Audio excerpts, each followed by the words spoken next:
That's it. It just starts. How about that? That's just it. Yeah, that nice little countdown for us. Nice. This stuff's pretty cool. Yeah, I don't have like a streaming start with people. I just kind of let it start naturally. I was curious if this was going to connect directly to the YouTube studio, but it does not look like it does. From my experience, no, it just goes right to YouTube, right to your channel. Interesting. This was pretty neat. People pretty busy first, huh? Busy first. Hell of a goal by Jan Mark to tie it up. So. Oh yeah, nice pass by Cece too. Oh yeah, nice little breakaway there. Did not like that first goal, but it game 7. We're gonna have a lot of things and a lot of comments as Cameron's already jumping in. I might cry. Now, is that because of the game or because of the Linus Ullmark trade? No, it's the Ullmark news. It 100% is the Ullmark news. That's what I'm going with. We'll have plenty of time to talk on that. Brett, what's up, man? You are not first. You came second. Sorry, buddy. David, what's going on, man? I think a lot of people are feeling this one right here. Yeah. I'm depressed. You know what would make it better is if Edmonton can pull this off. It would make me feel better. Oh, man, they're not looking like they're gonna, though. Jesus, you can't call that. Please don't call that. I am going to have to figure out I might have to delay my game a little bit because last time I was a little ahead of people. I'm at 45 seconds right now. Okay, I'm at about 30, so I definitely need to delay by at least 10-ish seconds. Original username. Don't worry, you guys. At least we re-signed Ian Mitchell. We got Ian Mitchell and Brandon Bussey, who's now stuck behind Corpusalo. Positives. Wonder if Sweeney will flip the first. Honestly, I could see it. I'd be super happy with it as long as it's better than this current deal. I mean, if you package, who's a goaltending needy team right now? Detroit has been mentioned, interested. As you mentioned earlier in the chat, the Kings. Avalanche. The Avs. Yep. If you retain half and you package them with a first, I think you can still move up in the draft. I'm not super worried about moving up in the draft. If they're going to move somebody for help right now, I'm pretty I wouldn't mind moving up in the draft, but I wouldn't give assets to do it at this point. Unless there's someone you really like. Yeah. Yeah. Now, obviously, this is very underwhelming of a return from what we've all seen. Yeah, Chychrun and the 25th was obviously way better than this. Yeah, you hit it about. I watched your video before we started this, and you hit it about 9 minutes in. The critical, the heartbeat of getting a decent return was an Ullmark extension, and there isn't one. And honestly, I'm not sure there will be one. I think he may end up being one and done because Linus wanted 5 years by $7 million. If you're Ottawa and you're sitting with Antoine Forsberg with a couple seasons left, I think he's got 3 seasons left, and Mads Søgaard down in the American Hockey League, you just need a bridge guy. You want to get into the playoffs right now, get Søgaard another year, and then go with Søgaard and Forsberg. Yeah. I mean, I don't see an argument. I get that they're looking at it that way. They might still try to extend. I'm sure they're going to try to extend. We'll see how it goes. Sure. Yeah, I mean, of course. Look, this is all right. Eric, you make this feel better. I'll make this feel better. I can absolutely make this feel better. Absolutely. You have Swayman de facto number 1 guy now. There's no question about it. He's locked in. You just got a first-round pick. You shedded off a little bit of cap space. Ullmark was a rental. They were telling us all the way through leading up to the Markstrom trade that Markstrom had higher value than Ullmark did. Turns out that was pretty close to true, right? I think we can agree on that. Well, the big thing is their lack of term. Yeah, it's a rental. It's a rental. We traded a rental for a first, a fourth liner, which is fine, whatever. He's kind of a throw-in. And you took back some money that you really didn't want to. But $3 million for Korpisalo. Goalie Bob, man. You got to believe in Goalie Bob. That's who I'm like. My eggs are in Goalie Bob's basket. I was going to say, now think of it this way, too. Because remember how Linus Ullmark looked in Buffalo?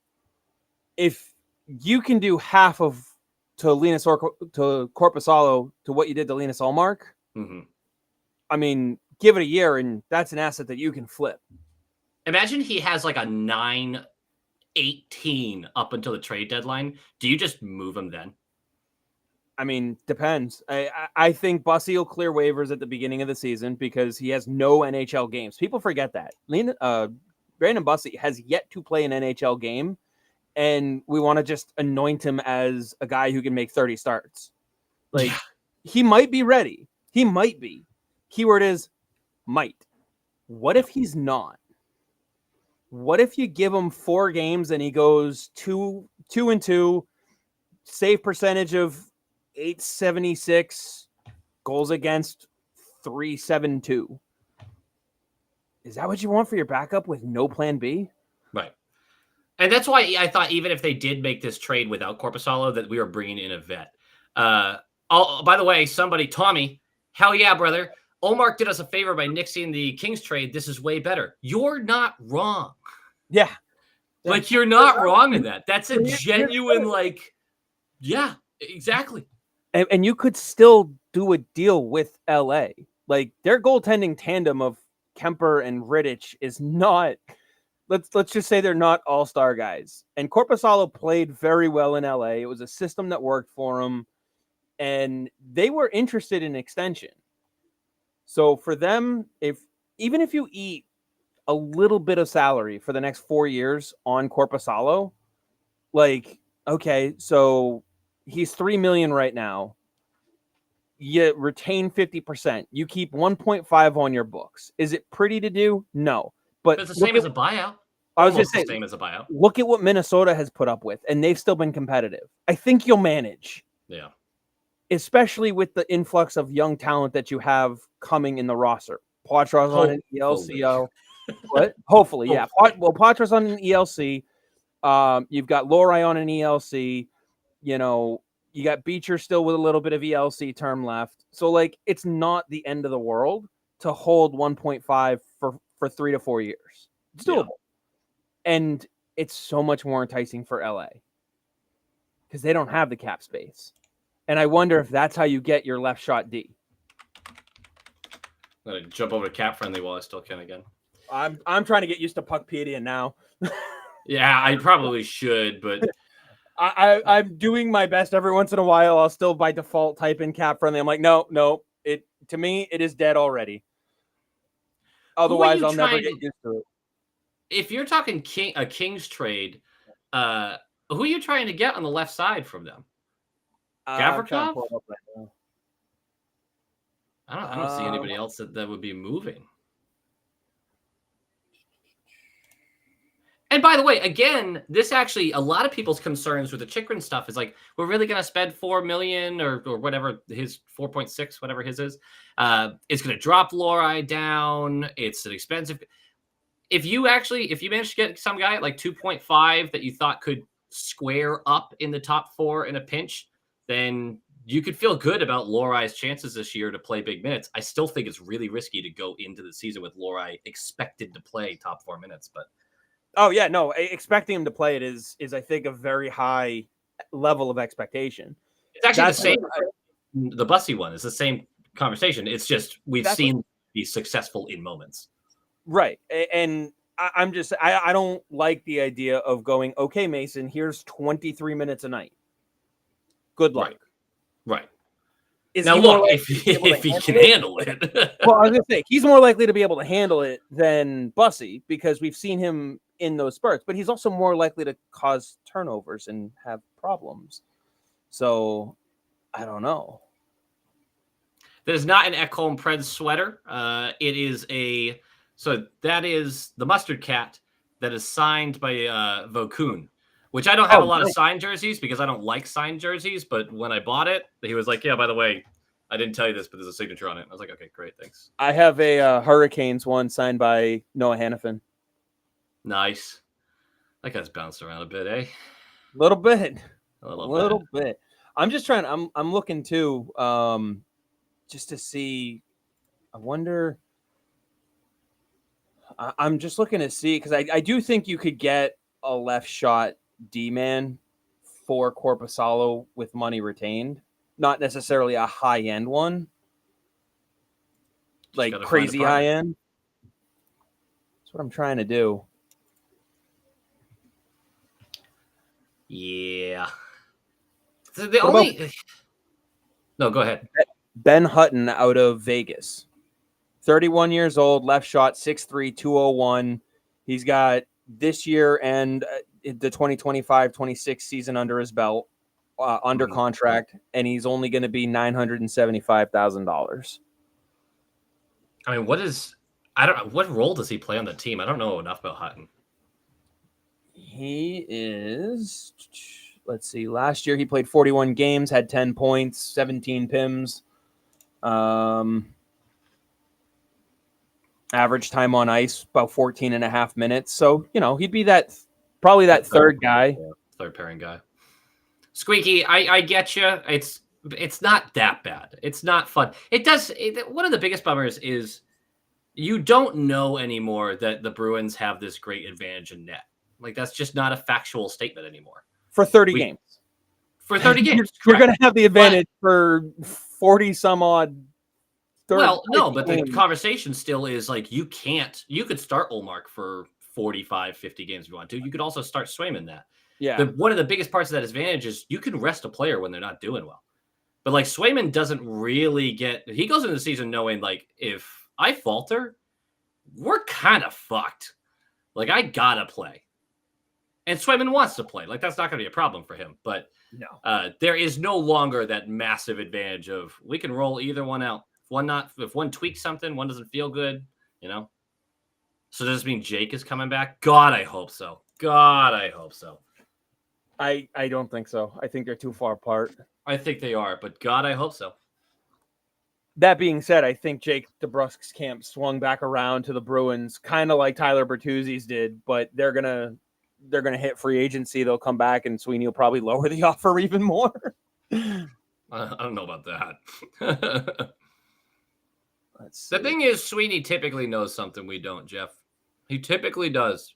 I mean, I know he gets a lot of flack, but I actually have a lot of faith in Sweeney, especially the longer you do YouTube channel stuff, start reporting on teams, you start to pay a little more attention to what other teams' GMs do. Mm-hmm. Yeah, man, I'm pretty happy to have a top 10 GM in the league. I really think Sweeney's that. Yeah, I mean, people are overreacting to this deal because they were, I don't want to say sold on something, but it really felt like an Ullmark extension was going to happen, and then it didn't. And so you had a guy who went from extremely high value. I mean, think about it. He's a 30-year-old Vezina winning goaltender, 2 years removed from the trophy, in which he posted 40 wins, a goals against average of under 2, and a 930 something save percentage for 40 games. And even more impressive, he looked good, not world beater, but he looked solid in Buffalo. He looked like that guy was strong no matter where he went. And here's the other thing too: is look at his games played over his career. He's still under 300 games played. He has almost half as many games played as Jacob Markstrom does. Yeah. And so when you factor all that in, if you had a 5-year extension for Ullmark in place, his value is unlike any other goaltender who's ever been traded. Because I had someone try to throw a few names at me the other day on Twitter when I pointed that out, and they tried to throw Kemper the first time, which he was traded when he was like 22, 3 seasons into the league. They tried to throw Marc-Andre Fleury at me, and he had just lost a job in Pittsburgh, wasn't even traded to Vegas. And then when Vegas traded him to Chicago, he was way overpriced. Mm-hmm. They dumped him. Yeah. And they just brought in Robert Lehner too. Yeah. That whole situation got weird. Oh yeah. I know this isn't likely, but what about is it an option? But what? I'm getting confused. Can Korpisalo get sent down? He absolutely can get sent down. He has a modified no trade clause. That's, I believe, 10 teams.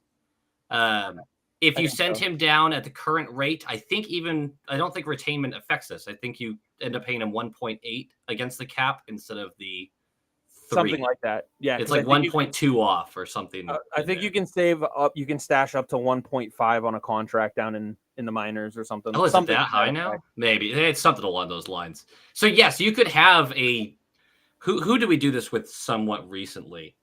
That got stashed down there that was still costing a Kincaid. No, he didn't have a high enough Kincaid. contract. Who Oh, we was did it with John Moore. John Moore? Thank you. God, I forgot about John Moore. How do we forget about John Moore? And we were all like, "Yeah, there's $1 million coming off the books when his contract Oh goes yeah, up." Be like, Dylan got it right too. We did it with Chris Wagner. "Oh Backus. yeah, We didn't send Backus to Providence. fucking Bolesky, you get out of here, Samu. You get out of here. You know what you're doing." PTSD. But you know what? That also makes me know that we're not going to be in on a guy like Reinhardt or Gensel, like some large name. Which we already knew. Like, that was, yeah. No, Shield, I'm hoping for the trade. I'm hoping we use it to get a top 6 guy. Problem is, I don't know if that deal exists. Either way, again, I'll say it. Olmark for a first-round pick, 25th or not, I'm super jazzed about. I'm really glad. I just hate that we had to take Korpisalo back, but like a 1-year rental of Olmark for a first-rounder, hell yeah. Yeah. It's a good thing we didn't go farther in the playoffs. The pick would have been worse. Fucking whatever. Oh, you had to go that far, didn't you? That hurt my own feelings. Oh, man. Ouch. Another bridge year incoming. I mean, that was always a possibility, but I'm not saying that yet. I mean, look at the results of this past bridge year. Though. Oh, yeah. If a bridge year is second round of playoffs, I'll take that all day. Well, and that's the thing. Like last year, everyone was going bridge year, wild card, maybe a first, second round exit. And I don't know. Going into last season, even ask Andrew the next time you talk to him. I said they're gonna make some noise. They're gonna win the division. And I lost that bet on the last day of the fucking season. Yeah, I'll take that though. That's a dollar. I don't care. I lost. Yeah, dude, I made the best bet. Well, not even a bet, but I made the best prediction I'll ever have in my lifetime. I said that Detroit would miss the playoffs on the last day of their season, and boy, did they. Yes, boy, did they. I remember that. Yes, it's the greatest prediction I will ever have in my life. And it was spot fucking on. Yep. There's a weaker draft this year, so hopefully they swing it in a deal for scoring. Yeah, I honestly, I don't know enough about the first round. We don't have a pick till the 4th. It didn't have a pick till the 4th, so I was like, fine, what do I care? Probably not a good way to stay in touch. I think people are looking at it too negatively. You got back into the first round. You didn't have a pick until the 4th round. And I know we love Olmark, but a goaltender rental. He's a goalie rental. Right. And what if Bussy doesn't work? What if DiPietro doesn't make it to the next level? Like, at least you have a guy who likely can be your backup for the next 4 years. Could the Brewers retain another 25% to flip Korpisalo for a second or third round pick? They can actually retain up to 50% still. Yeah, they could. I don't know why. I wouldn't really want to spend $1 million for the next 4 seasons for a second round or third. For a second round pick, I probably would. Third round pick, I'm getting a little iffy.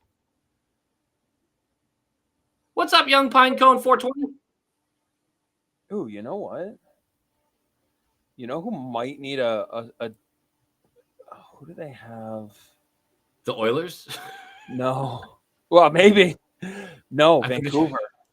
I predicted Ryan Danton would score the first goal in Kraken history. That's my greatest accomplishment in life. Oh, Ryan Donato. Yeah, I remember when he made that prediction. That took me a second to loop around to that, but yeah. I remember when he made that prediction. Kevin, you were spot on that one. Yeah. No, that is Kevin. Holy shit. Kevin, what's up, dude? I feel like I haven't actually known I was talking to you in forever. You might have been in chats before. No, I'm looking at Vancouver's roster. They don't have DeSmith is a free agent, and Artur Chilovs is an RFA. So they don't have a backup, is what you're saying. They don't have a backup behind Demko. Do I think they'll get Chilovs re-signed? Yeah, he's an RFA, but at the same time, I think he's waiver exempt still. Yeah, I think they love Chilovs though. I think they really like that guy. Yeah, but we've seen you have to go 3 deep in goal now. Do you? I mean, pretty much. Well, I guess if you're Vancouver, you do, because all 3 of your goaltenders got injured. Most teams need to go 3 deep. I mean, think about that. I'm just trying to see if he's waiver eligible. And I don't know how to do that yet on Puckpedia. Wonder if taking on the Korpisalo money means more money comes off the books. Another roster player traded. I have the expectation that another guy is going to get moved. I don't think it's out of necessity. I think that there's a couple hockey deals they're looking to make. Oh, wait a minute. Oh, no. I think Trent Frederick might legitimately be. Freddie's the one I have my eye on. I think he might be on his way out. But Sweeney values the fuck out of Frederick. So I don't think he's moving him for anything other than a deal he likes, like really likes. I am doing well, man, for the most part. I have a dentist to visit. I'm going to the dentist tomorrow for the first time. I haven't had health insurance or dental insurance in my adult life. I'm going for the first time in a very long time, and I am terrified. Completely terrified. Good luck. Yeah, I'm not looking forward to it. The first time I went after a couple years was this past December, and that started a health spout issue of 6-month proportion. That sounds It enjoyable. has not been fun.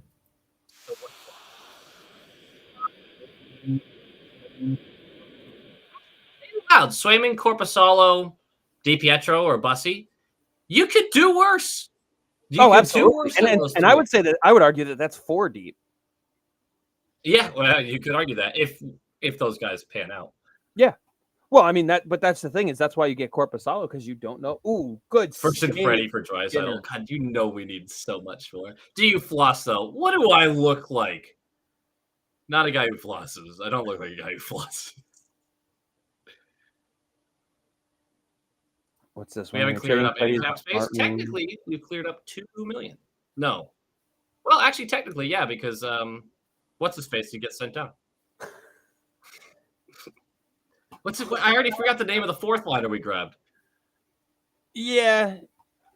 I wonder if that means Maroon and Brazeau are maybe they're thinking Brazeau on the third line now. Well, Maroon's gone, I'm sure. Maroon is gone.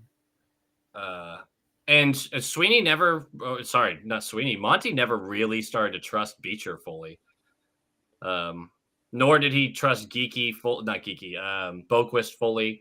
So it makes sense that he wanted to, holy shit, what a shot.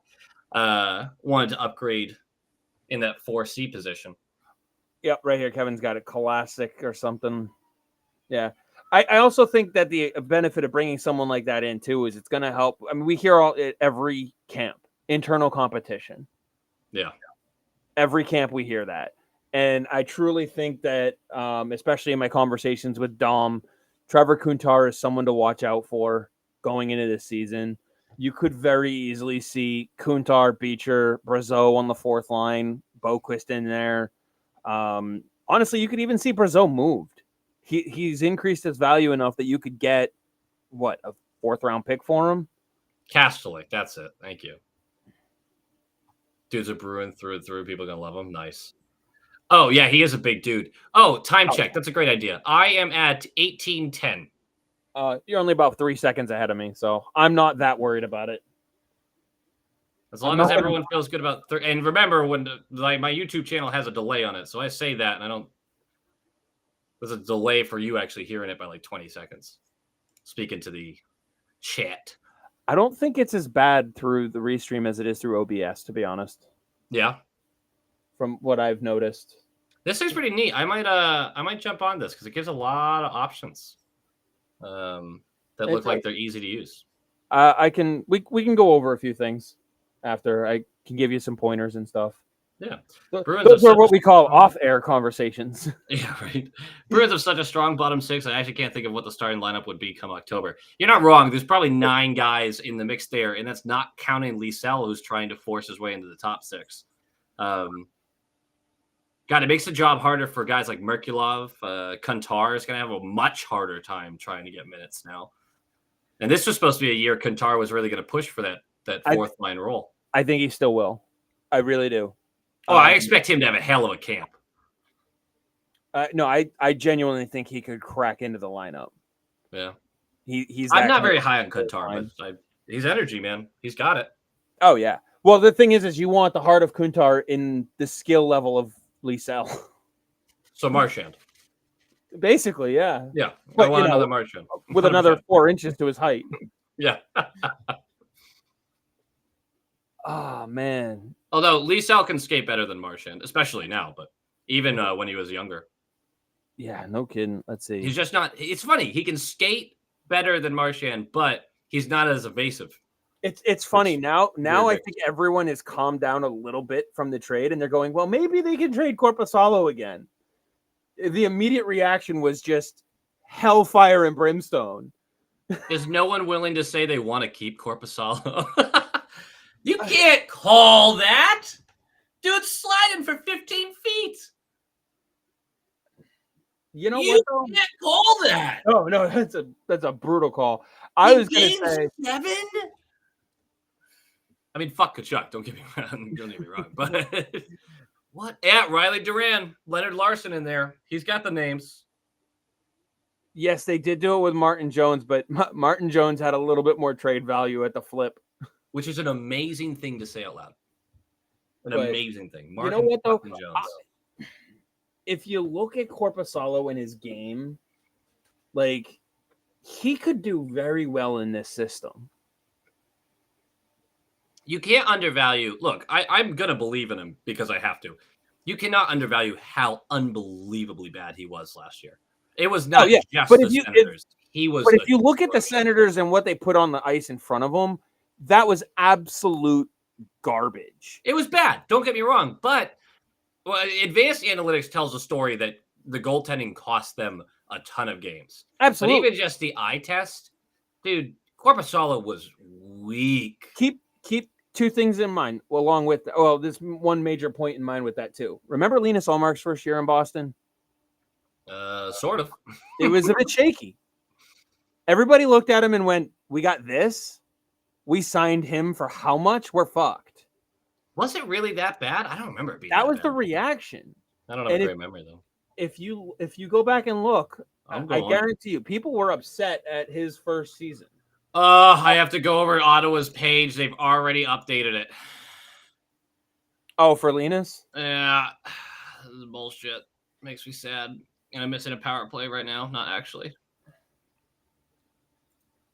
He had 917. 245 goals allowed average. I don't know. He was bad in the playoffs, though. So right, but if you go back and look at the game breakdown, look how he started the season. Oh my God, the net was there. Oh my God, the net was there. Sorry, I've got my brain going in 3 different directions right now. That's what we do with hockey. That's our. It's like ADD, but it's called hockey brain. McDavid's so fucking scary. Oh my God, I want to just see him knife through. Oh man, so close. I really get the feeling that this game is going to go to double overtime. And in the second overtime, you're going to see McDavid just go, "We're really not doing this all night. Fuck this." Yeah. Go end to end and just bar down ski the same way Lorai did when he shook off Pasta and just end it. Okay, so this is how Ullmark started his first season with Boston. A 972 in his first game, and then an 885 against the Sharks the next one. 885 in the next one. 943 in the one after that one. 886, 821, and then he starts a string of 900s. But yeah, I guess that first 2 weeks, people were like, what the fuck? But remember, either play his lights out or nothing. If you remember, because I remember talking to Dom and actually Kevin, Kevin and I were still doing our show together, and we were preaching patience with him because he was still moving his family over from Buffalo. I mean, a goalie in a new system too. You have to. Completely new system. God, that was close. Like, I will preach the same patience for Korpisalo too. By the way, absolutely, I think you have to. Oh man, you know what? Bob's not giving up rebounds this game. Yeah, Bob's actually looking all right. He's looking on point.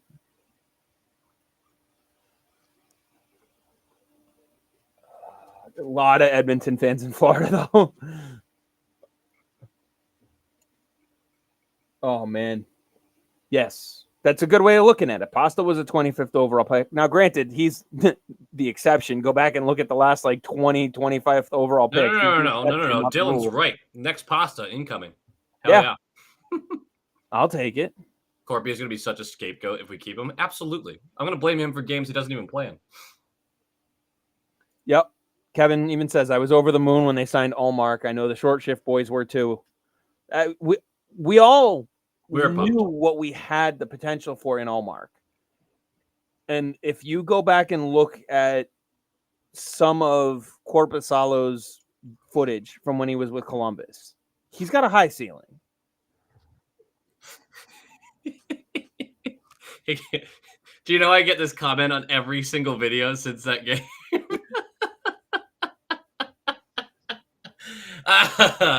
It's my favorite play of the playoffs by far. Is Laura, I look it up, seeing Pasternak with a wide open backdoor tap in and seeing an inch of space above Bob's right shoulder and going, oh yeah, give me that dime. Boom. He looks at Pasta and he goes, nah, man, I got this. But then he fucking I'm did. the superstar now, buddy. Yeah, it's he goes, all me. My favorite part about it was he fucking nailed it. He did. Had he missed it, we would have crucified the guy. He put the right emphasis on it. Yep. No need to add corpse to the trade. I think there's a few things that went into that. I think to get the first, they had to do it. I think that's how you got the first. And I disagree that, like, I don't like that part of the trade, so I'm not trying to defend it. No.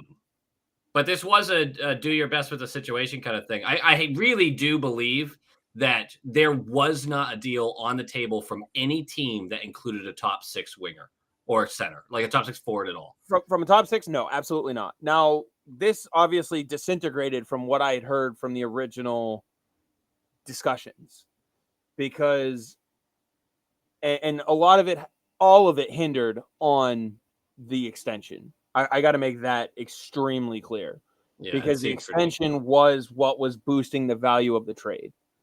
Now, multiple people who I've talked to have confirmed that original conversations started and then fell apart after the Ottawa-Philly talks fell apart. So originally, we weren't supposed to get 25th overall. Originally there was a forward from Philly that was part of the package. We were supposed to get the 12th overall. Oh, I heard that there was a forward from Philly that was on the table, but there was no draft picks coming our way. No, it was supposed to be Philly wanted to move up to 7, and they were going to use 12 to do it. 12 and a couple other pieces were going to go to Ottawa. Ottawa was going to package 12 and Chychrun, and that was it. Just those 2 pieces. Interesting. Yeah, we heard different things. Obviously, neither one of them came true. Exactly. Obviously, though, Philly kind of backed away because they were like, we want Demidov. And if he's not available, we don't care to move up that much. Yeah. So it completely fell apart. Vendetta, you can look at it like that. Still a good trade if Olmark was going to free agency no matter what. So he was going to free agency in a year. We still have one more year of him. But if you were worried about making a move immediately, then yeah, I mean, you could be happy with getting that back in the first round and see what you can do with Corpy. You got a young forward with RFA rights who can win faceoffs and is defensively decent, big body, physical. Mm-hmm. You got at minimum a number 2 netminder for only $3 million. I would say at maximum a number 2 netminder. Sorry, at maximum. Yeah. Okay, fair. But still, for only $3 million as the cap keeps going up, that $3 million is going to look like $1.5 million right now. Yeah, as long as he can play. Right. But for now, let's assume he can play. Yeah. So this is the thing, is you have to assume positives about certain aspects of this, which I think is why people struggle, because Bruins fans can't fucking be positive. That's not true. But they struggle with it. And I know because I'm a Bruins fan. And you got a 3rd round. You got 3 assets for a guy who's going to not only be a unrestricted free agent in a year, you also were going to be devaluing that same player over the course of the year. Because even if Olmark stayed, you were only playing him 30 to 35 games. Yeah. So you alone were going to trash his value. Yeah. Dylan, I don't think Ullmark is extending in Ottawa. I really don't. Here's an interesting one. We haven't talked a lot about the buyout possibility, but I think because they retained money, I think that kind of tells you that they're not really planning on doing a buyout. Well, it Because- helps the buyout for both sides because now neither team is porked as bad. Yeah. So now, and it's also kind of a brunt, like we take a bigger brunt of the hit of a buyout because he was already a buyout candidate. So the way the buyout works, I'm trying to get back to it because I just had it. It's what is it? 300 something thousand, 625,000, 1.3 million, 1.75 million. The first year, Boston gets hit with $250K against the cap, and Ottawa gets hit with $83,333. Okay. The second year, Boston gets hit with $625K, Ottawa with $206,333 again. Third year, 1.375 for Boston, 458. What's that? I was nailing it so far. Yeah, 485K, 333 for Ottawa. The next year, the fourth year is going to be worst year. Yeah. 1.75 for Boston, 583,333 for Ottawa. That's not 4 that years bad. of 1 million. 4 years, that's not bad. And then 1 million for each year after that for 4 years. Yeah. That's not terrible. It's not terrible, but again, the best case scenario is you try to see what he can do behind this defense. Oh yeah. And if he does well, you can just move him again. Now that is a risk there though, but you're making the biggest risk this franchise can make right now. These two moves, Ullmark going out and Swayman getting a huge extension. There is another option too. A team that has been rumored in trade talks. I don't think it's going to happen, but we have heard UC Saros' name thrown around a bunch, especially when it comes to a team like Toronto. If they move Saros, they don't have a number 2 to go with Askarov. Yeah, I guess I could see that. There's no value coming back on that, I assume. I think not a bunch, but like what, 1-for-1 for Jeremy Lauzon, I'd do it. Yeah. Like that's the kind of piece you're getting. It's not a break the bank move if you flip Korpisalo by any stretch.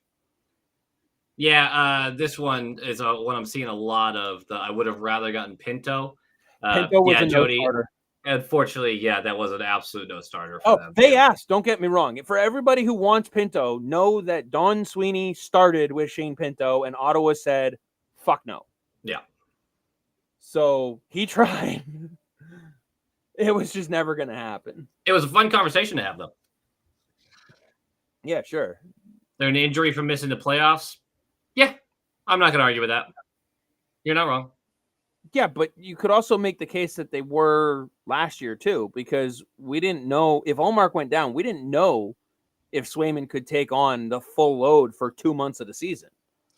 Yeah, I would say it's a little different because of how well. Felt like he could, yeah. And I truly believe he could have, but we weren't positive.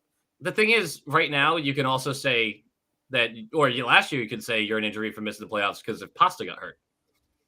Yep. That was it for this team. Absolutely it for this team. That was atrocious. That would have been atrocious. Yeah. Of course, same thing this year. Pasta goes down, you are fucked. I see the frustration from people that just like, why can we not, like, why did we not focus on the forwards? And I literally just think this was the best deal they could find. Absolutely. There's no doubt in my mind this was the best deal that you could find, especially because of the extension. You have to remember, extension. What if it was Ullmark for Norris 1-for-1? They weren't moving Norris either in it. Not for that trade, at least. No, again, no term for Ullmark. Yeah, they weren't interested. Will they keep their first round draft pick this time or flip it? I have no idea. I honestly think there is something else. I think it's a free agent, but something else on the table.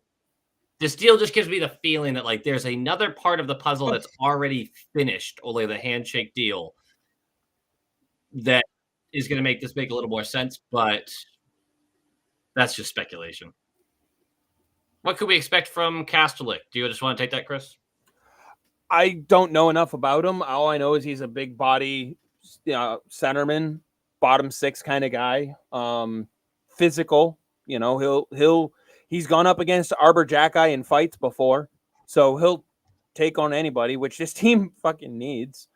Yeah. And he wins a ton of faceoffs. And he wins faceoffs. So, and it also helps create bottom six internal competition. I'm not going to complain about that. He's a throw-in. He's a guy that if you're like complaining about that portion, which I don't think this question is, but if you're complaining about that portion, then you're just finding something to complain about. Complain about Korpisalo like a normal person. Basically, he's the equivalent of going, all right, fine, to close the deal, we'll throw you a 5th round pick. Will Swayman playing 60-plus games increase the likelihood of an injury? Nobody really knows how Swayman might hold up for a full season. He's used to alternating and being kept fresh. It's absolutely part of the risk. He's not playing 60-plus games. In the regular season, he's not playing 60-plus games. I do not think the team is interested in doing that. I would put his over-under at 55.5. Yeah, I'd probably do like 57 is where I'd probably put that. Yeah. But I think that's a good over-under. It also depends on if Korpisalo is your number 2.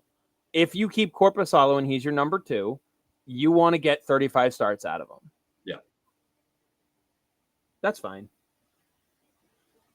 I have a lot of faith in our defense, but boy, the transition defense Chychrun would have helped. Was scary. Chychrun would have helped a lot. Oh, these fans are about to get fucking livid. The tough tripping call on Tkachuk, and then he just gets up. No arm, nothing. Hey, let's not act like Florida hasn't gotten a call this playoff. Yeah, no, I'm with you on that. But if I was at the game, if I was a Panthers fan, I'd be screaming. Or Korpisalo is a number 2, all right. Yeah, so far. Look at this one. A lot of times, these stupid decisions actually kind of play out well. That probably means they're not stupid decisions. Yeah, if it works, does that by definition mean it's not stupid? Yeah. I mean, and here's the other thing too. You got to remember. I mean, how were you reacting? I want people to put themselves in the mindset of July 1 last year. You see, Boston makes a signing. James Van Riemsdyk, $1 million. Milan Lucic, $1 million. Kevin Shattenkirk, $1 million. How are you feeling when you see those names come across the board? Morgan Geekie for 2.5. I was excited about 3 out of those 4. Genuinely, 3 out of the 4. The only one I didn't like was the Lucic one. But he looked pretty good. He did. When he was playing, he did. He looked good. So, overall, they weren't earth-shattering moves. No. But you know what? They fucking worked. Yeah. I mean, the team wasn't a juggernaut. They weren't a true contender, but they literally couldn't have been last year. We went all in the year before, and it didn't work out. The Bruins are the most difficult team they've played this playoff. Up until the final. No, he even said, including Edmonton. Boston's been the most physical team. He said, if we played them again in another series, we would probably lose. I do find it odd that, if the officiating had been a little different, I think the series would have been closer. Oh, for sure.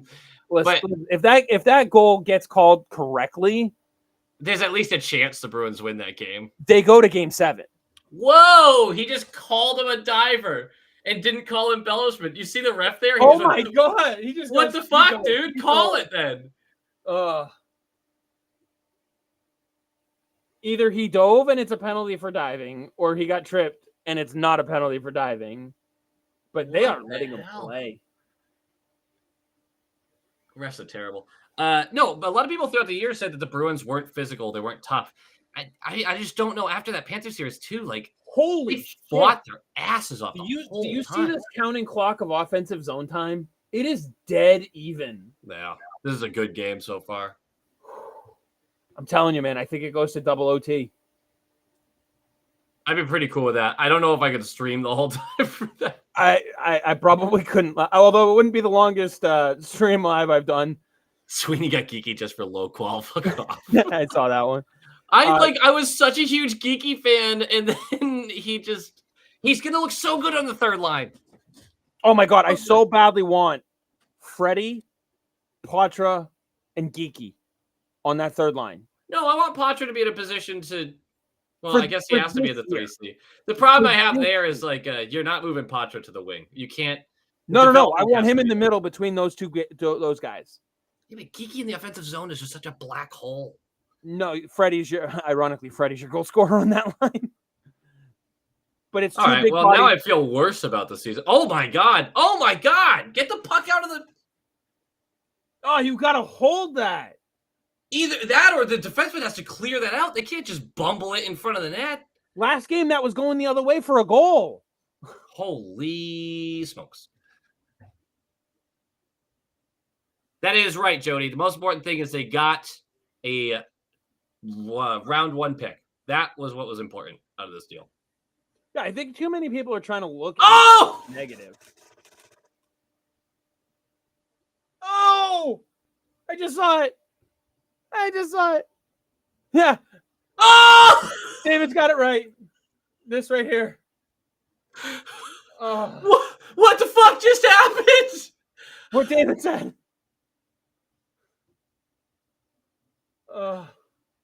Holy shit. Plenty of time. Plenty of time, though. That's a backbreaker. Holy. Edmonton can still do this. No, they certainly can, but what a turn. Kulikov almost put it in his own net. Dude, he's got to have that. Skinner has to have that. He can see it the whole way. Oh, my God. Low glove. You got to have that. Did you see that one corner down? The replay of it? Right over Skinner's glove. Yeah. Oh, was it over it? Yeah. Wow. It was Bardowski.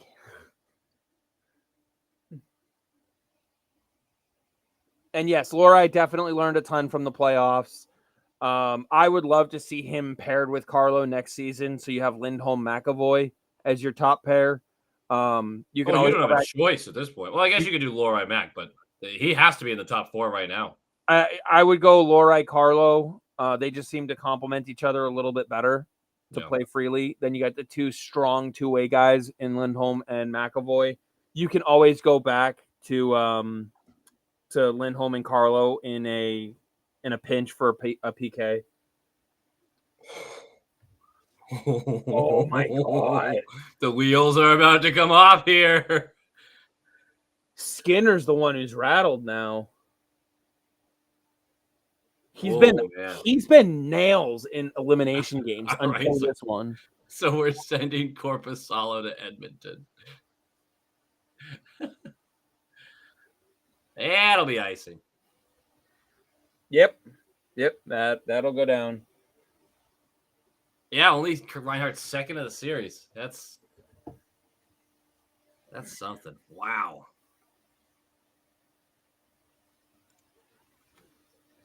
I honestly feel we could have gotten more, but I trust Rainey. I don't think it was the end of the. Yeah. I don't think we could have gotten more. But either way, without an extension, I don't think we could have. We're not in the room, so we don't know, right? But even if you are of the sense that, like, God, I feel like we could have squeezed more value out of there.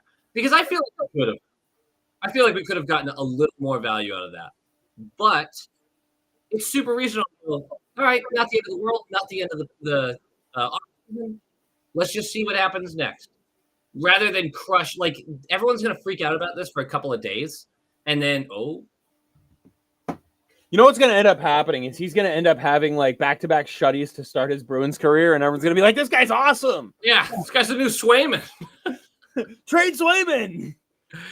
Swayman's costing us 8.5. What are we doing with him when we got Korpisalo for 3? Yeah. No, but everyone played for a couple of days, and then, they'll calm down. Oh man. It You also didn't send Omar to someone who was as close to winning the cup as you or closer. I also consider that a win. Yeah, I agree with that. This is such a good hockey game. Even with Altmark, I don't think Ottawa's making the playoffs next year. At best, they're a wild card team. But look at the rest of the Atlantic. They might finish 5th. Yeah.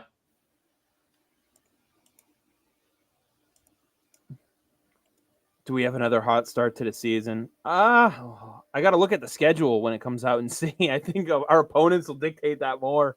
Yeah, honestly, people forget that first 10 games was against mostly bottom dwellers.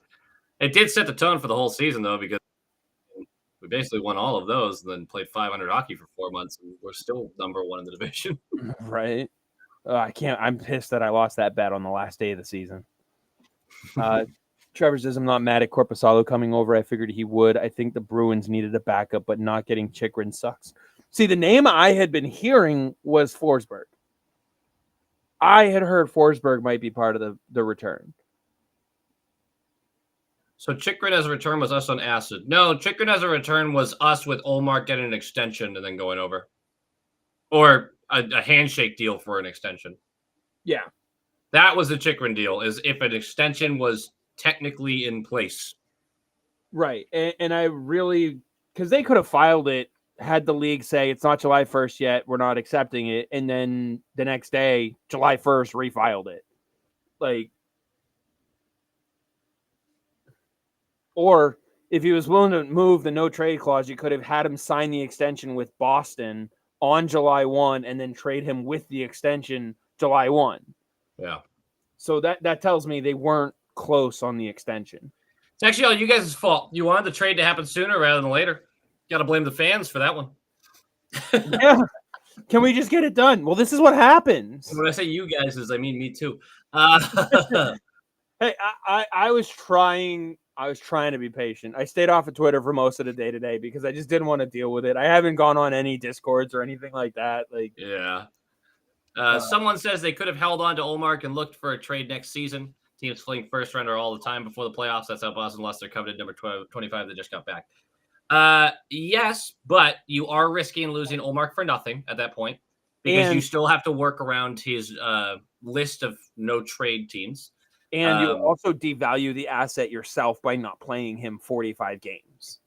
Yeah, if he's having a worse season, especially, then I mean, his history is at this point nice enough where if he's got less than half the starts, people are probably still pretty jazzed about that. But no, I think you're risking a lot by taking it to there. I wasn't against doing it, but there is an inherent risk to it. Oh, yeah. They're getting their forecheck going too. Uh-oh. Oh, no. Yeah, Edmonton needs this period break to just get here. Yeah. You get through the last 2 minutes, you still have a chance here. Be nice if they can put one past Bobrovsky before the period break, but I don't see that happening. I'm just eating asparagus on stream. I feel like a pig. I've got water. Of course, I feel like I could use something a little stronger at this point. Fucking same. I got no alcohol in this house. I think I got some Trulies in the fridge, which I'm gonna grab one. We don't drink a lot of alcohol in my house anymore. Yeah. I've cut back a lot too. Whew. When is the draft? The 28th. Friday. It's Friday. It's in 4 days. Is by the way, anybody in the chat going to be at development camp? Oh, I found out I go back to work on the 8th, so I'll be able to go to dev camp. Cool. I just got to get the schedule for it. Have they they haven't released the actual times yet. They haven't released the roster yet. No, they haven't actually. I'm really interested to see who's going to be there because obviously I don't think I don't know how people age out of this, but I don't think Liesel's going to be there. And there's a couple guys that I think are going to be like they're just going to show up for the actual training camp before the season. I don't know if Liesel qualifies for it. Exactly. I'm not sure what the qualifications are. I'll know tomorrow. I'll ask Dom on our stream tomorrow. Yeah, he knows everything. Dom and I are going live tomorrow. Oh yeah, obviously all of Chris's stuff is in the title there, his little face thing, everyone. So he Right does there. other podcasts and I talked a ton about Dom Tiano the other day, who does an excellent job tracking the prospects for the Bruins. It's just such excellent information. Yeah, Year round too. He's awesome. he and I are going over a lot of that stuff, so I'm not taking it away from him or anything like that, but You're jumping in on that side of stuff? I'm jumping in on that side of stuff. Nice. Last year I got some credentials for Springfield Thunderbirds, which is the Nice. Blues. I'm going to try and get some for some of the local NCAA. I'm up here in Mass, so I got, I want to try and get out to see what's his name over at Amherst. Lamels.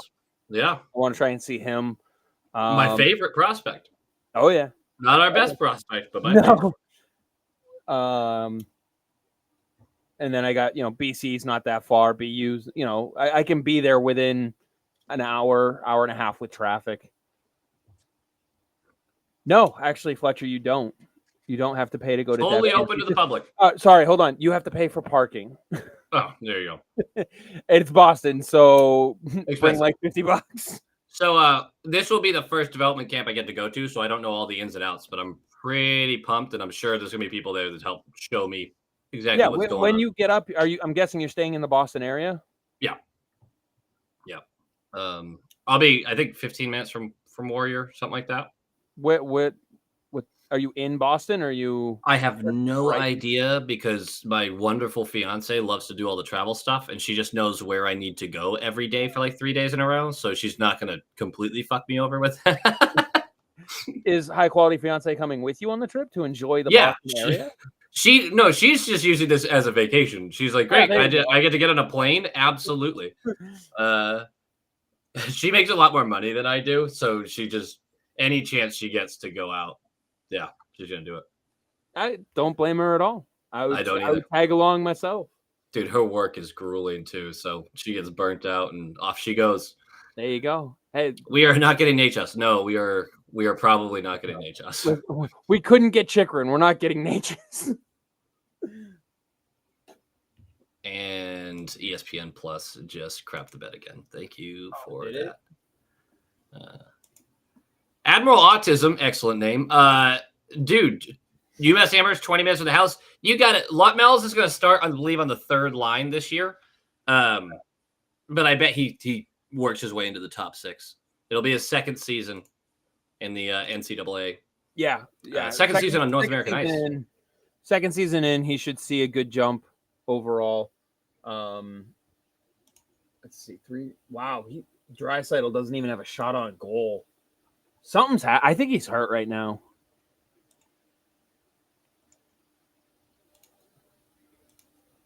Yeah, me too. Is everything I have just crashing? ESPN Plus is crashing. Lovely. Okay. Lovely. That was weird. Excellent. So let me know what happens in the last minute. Fucking. This is why I try not to pay for this shit. 15 seconds. I will never criticize someone who illegally streams any professional sport at this point. Icing with 6:2 left on Florida. 6.2 seconds left. I don't. You know what I miss? I miss NHL Game Center. Yeah. Like, they could have made bank on that if they had just kept it. Yeah, that was solid. Michael, I want to see Liesel when he comes into camp.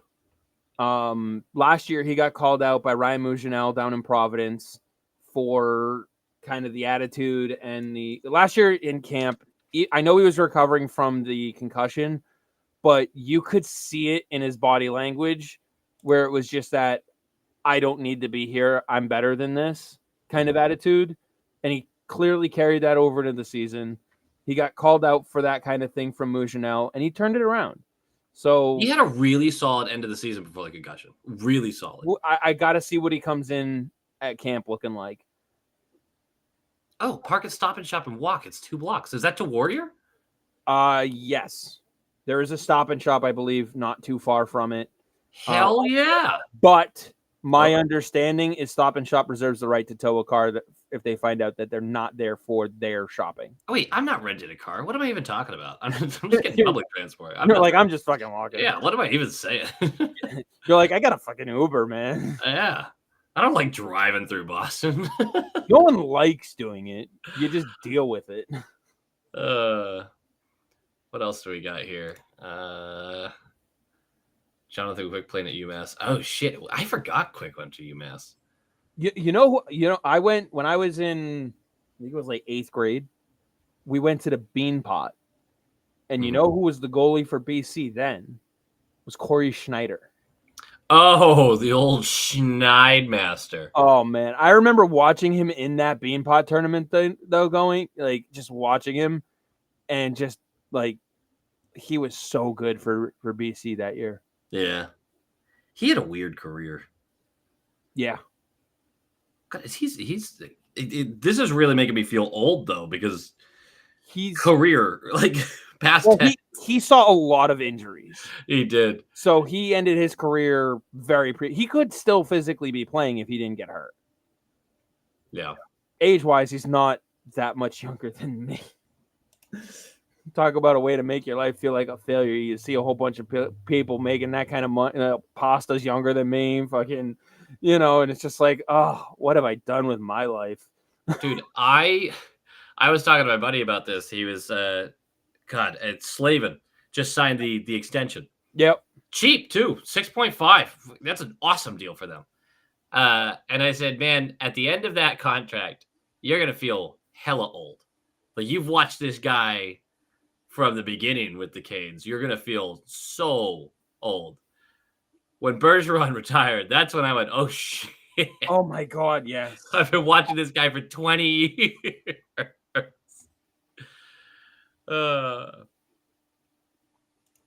That one stung. Absolutely. Yeah. Oh my gosh, that was horrible. Hey, I'm gonna grab some liquid of some sort. I will be back shortly.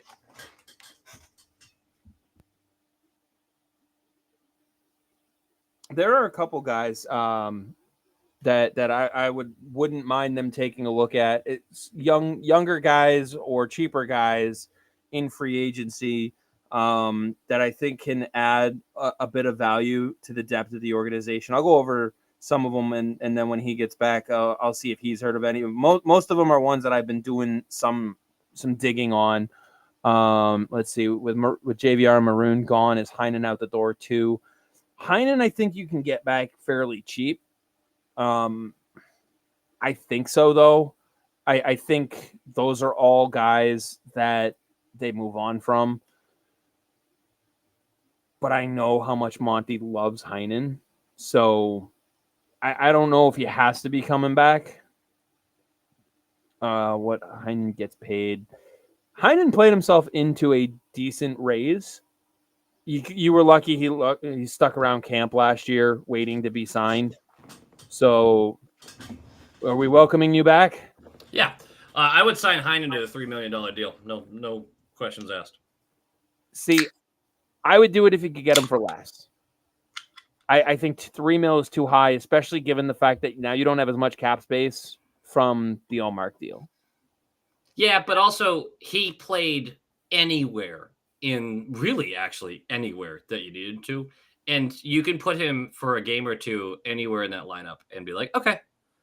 I'll put it this way. If they sign him for $3 million for 2 years? Yeah. I'm going to be like, okay, that's fine. Like, I'm not going to lose sleep or cry over it, be upset. I'm not going to certainly react the way people have to this trade. Yeah. Burn the house down. It's less about it being like, hey, is that great value? Is that a good deal for the...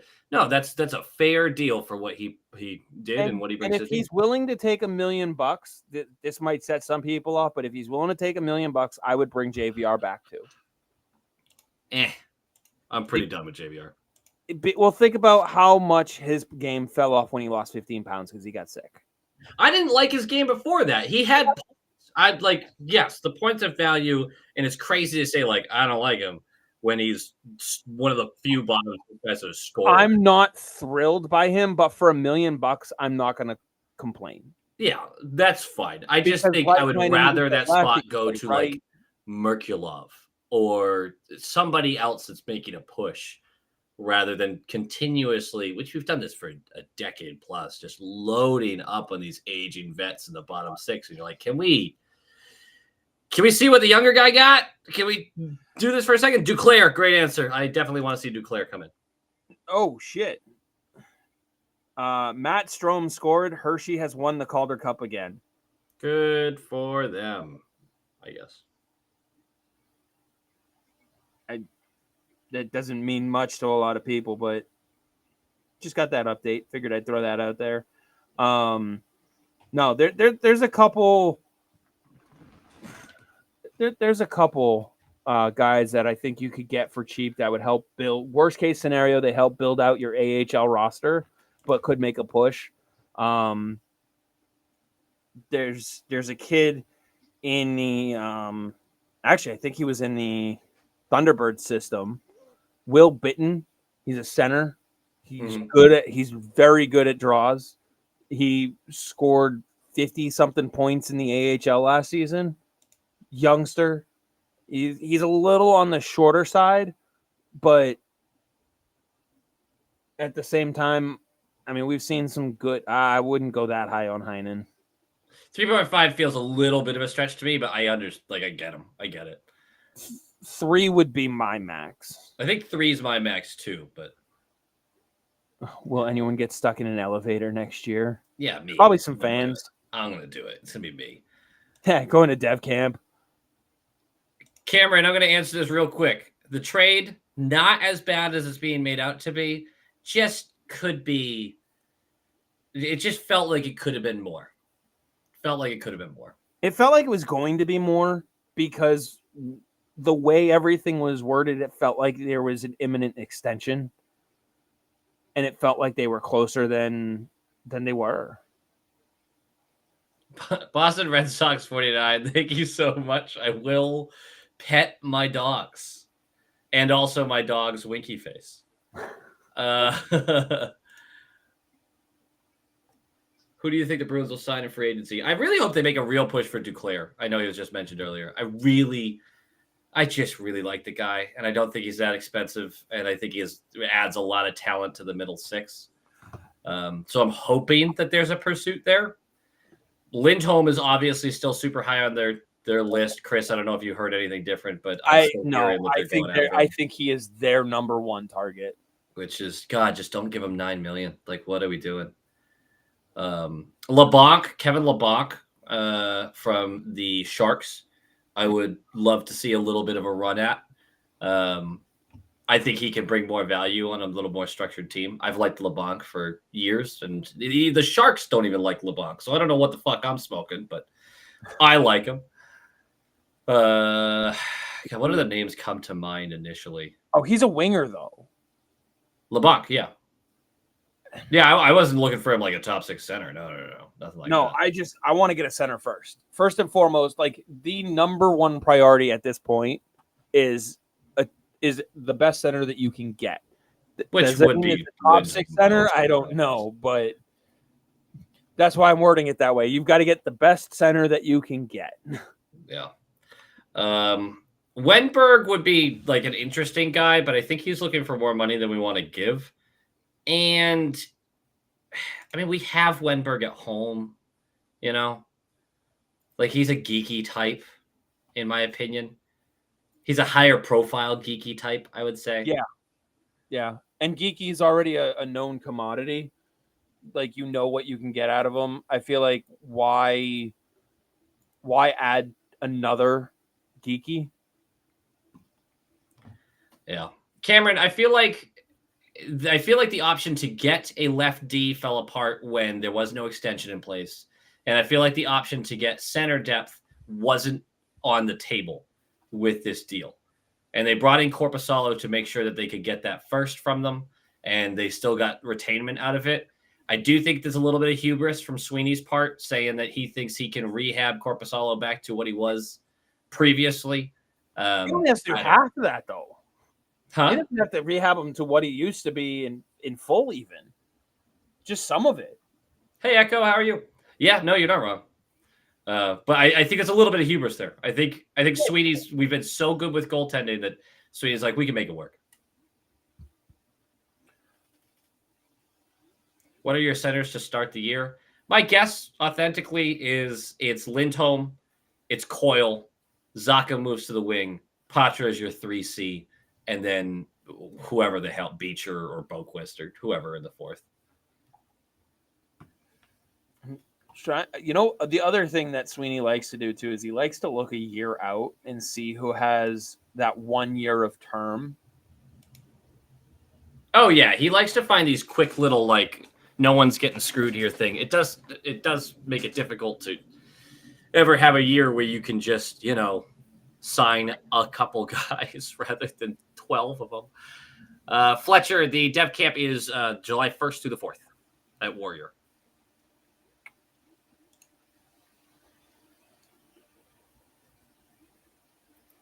Oh, this is an in-depth question, Michael. This is real like talk show stuff here. At what point do the Bruins need to cut off bringing in younger talent? How important is it to bring in proven talent? How should they balance that out?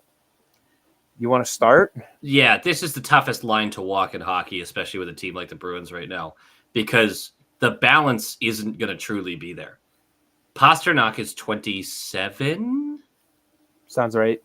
In that range. McAvoy, a similar age. You have guys that are pillars of this franchise, of this core right now, entering or in their prime. You have to prioritize proven talent right now. Yeah. Could it blow up in your face and you turn into Calgary and you start to just bleed talent and then you're in no man's land? 100%. There's a roadmap for that. The Bruins are in a really tough spot. We're hoping Sweeney can walk that line. But you have to bet on your high-end prospects as well. Liesel shouldn't get moved because he's your cheapest option for a potential middle six scoring forward. Like that you have to hope that he pans out. Otherwise, this whole thing goes tits up. You just can't move off from the non-proven guy and always expect to get the best value out of him.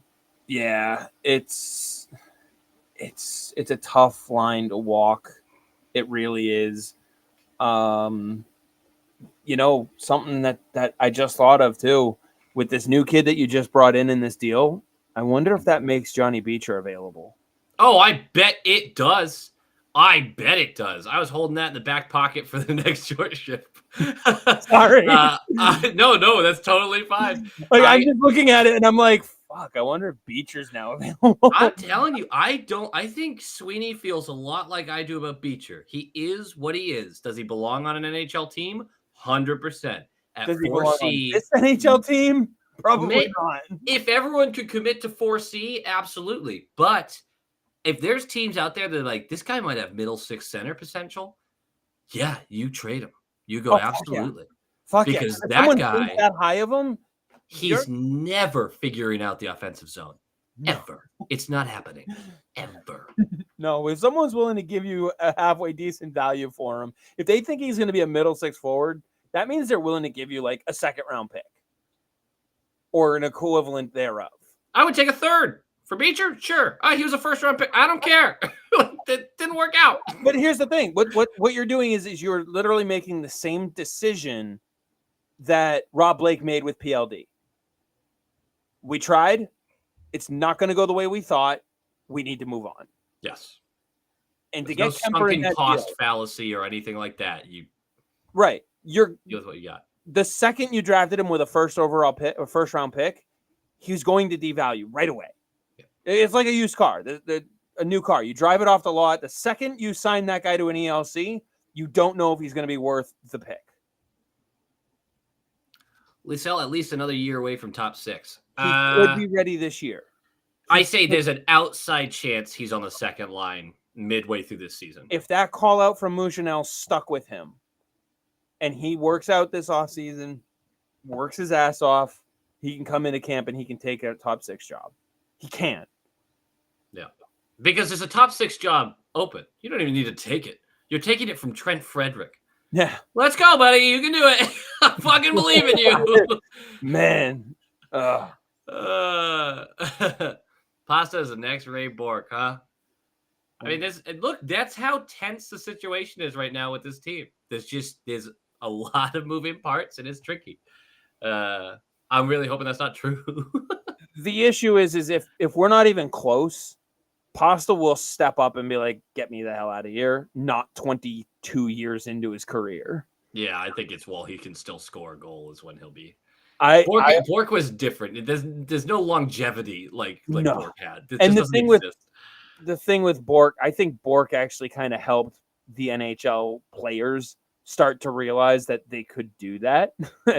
Like, wait a minute, you mean I can ask to be moved and they'll move me? He's the greatest old guy without a cup story of all time. Last season, he actually goes on his team. Yeah, because he got one at the very end. Like, I think the only one that in modern era that could have competed if is like Joe Thornton got one in the last year. Patrick Marleau. Patrick Marleau, to a lesser sense, yeah. I just think Joe Thornton was like a star. I got a better one. Henrik Lundqvist. Ooh. That would have been a really good one, too. I would have maybe rooted that on. Maybe. I would have debated rooting that on, you know? So it certainly would have been tough to see him do it in a Washington jersey. Yeah. Everyone wants to trade with the Bruins. Ottawa's cheering right now. Yeah, look, I think Ottawa's pumped by this trade. I'm not sitting here being like, hey, we automatically got the better. No, they are very happy. You got fair value. You got fair value because you have Ullmark as a rental. If anything, if I'm on the Ottawa side, I'm sitting here going, where's the extension?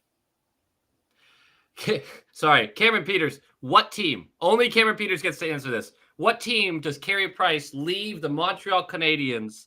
And you can't say the Bruins. He leaves the Montreal Canadiens to go to that team and wins a cup. What team is it? Only Cameron Peters gets to answer that question. Yeah, I'm going to add to it with that cap hit. With the $10 million cap hit. No, I've got an answer. I've got an answer because they would have figured it out. I want to know who he would like Carey Price to go to. Because no matter what, Habs fans are pissed. No matter what. Like, there's no way they're okay with it. I have a team in mind, though. God, who's the ultimate guy who never won? The guy who, like, absolutely should have gotten a cup.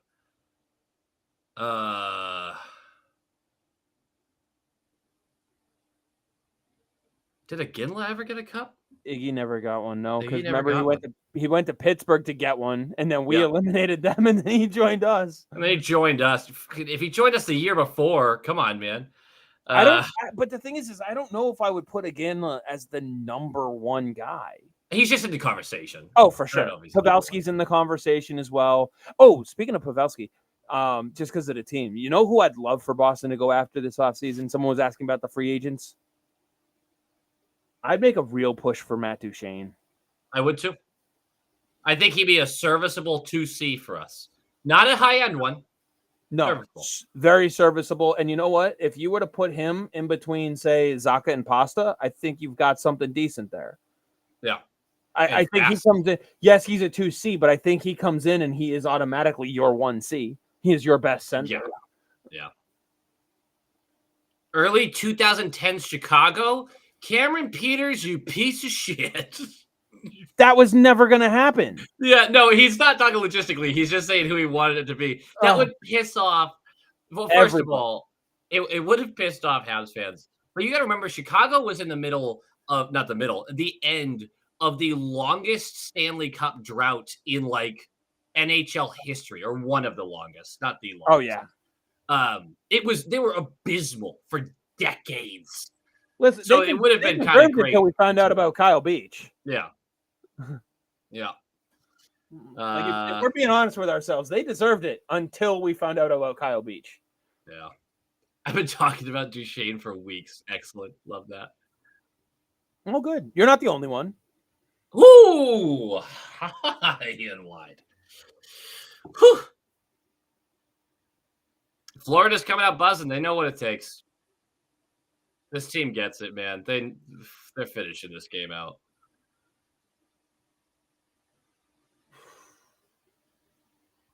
I can't wait for the if Draisaitl doesn't do anything in this game and they lose, for the people to be like, we got to get rid of Draisaitl. He's not built for the moment.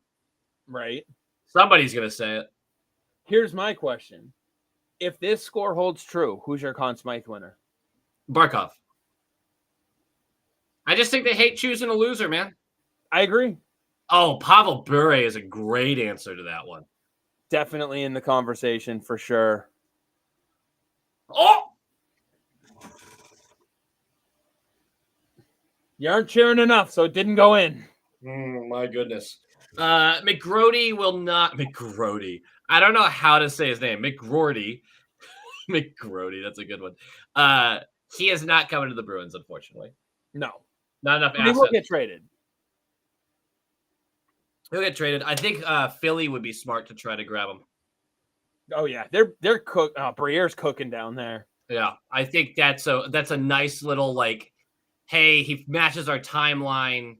We probably won't have to give up our highest end, He's also the kind prospects of or guy assets. because he's a diminished asset. He wants out of Winnipeg.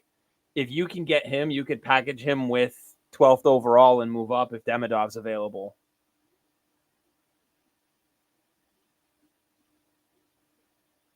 Uh-oh. No. Uh-oh. Yeah, scratch yourself, buddy. Ooh. Did Luostarinen just get hurt? Was that a knee on knee? No, it looks like a high stick, I think.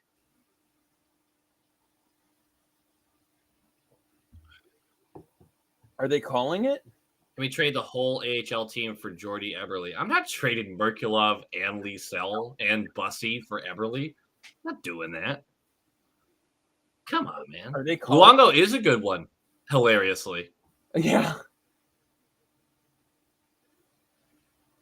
Who'd they call that?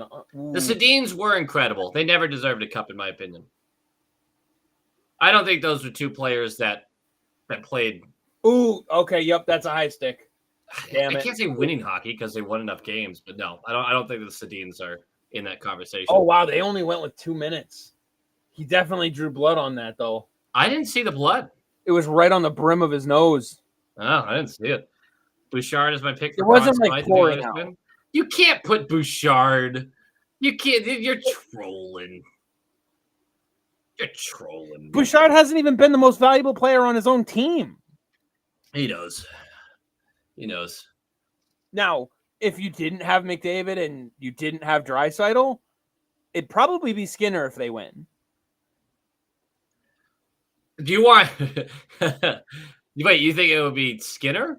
If they won and you could not vote McDavid or Draisaitl.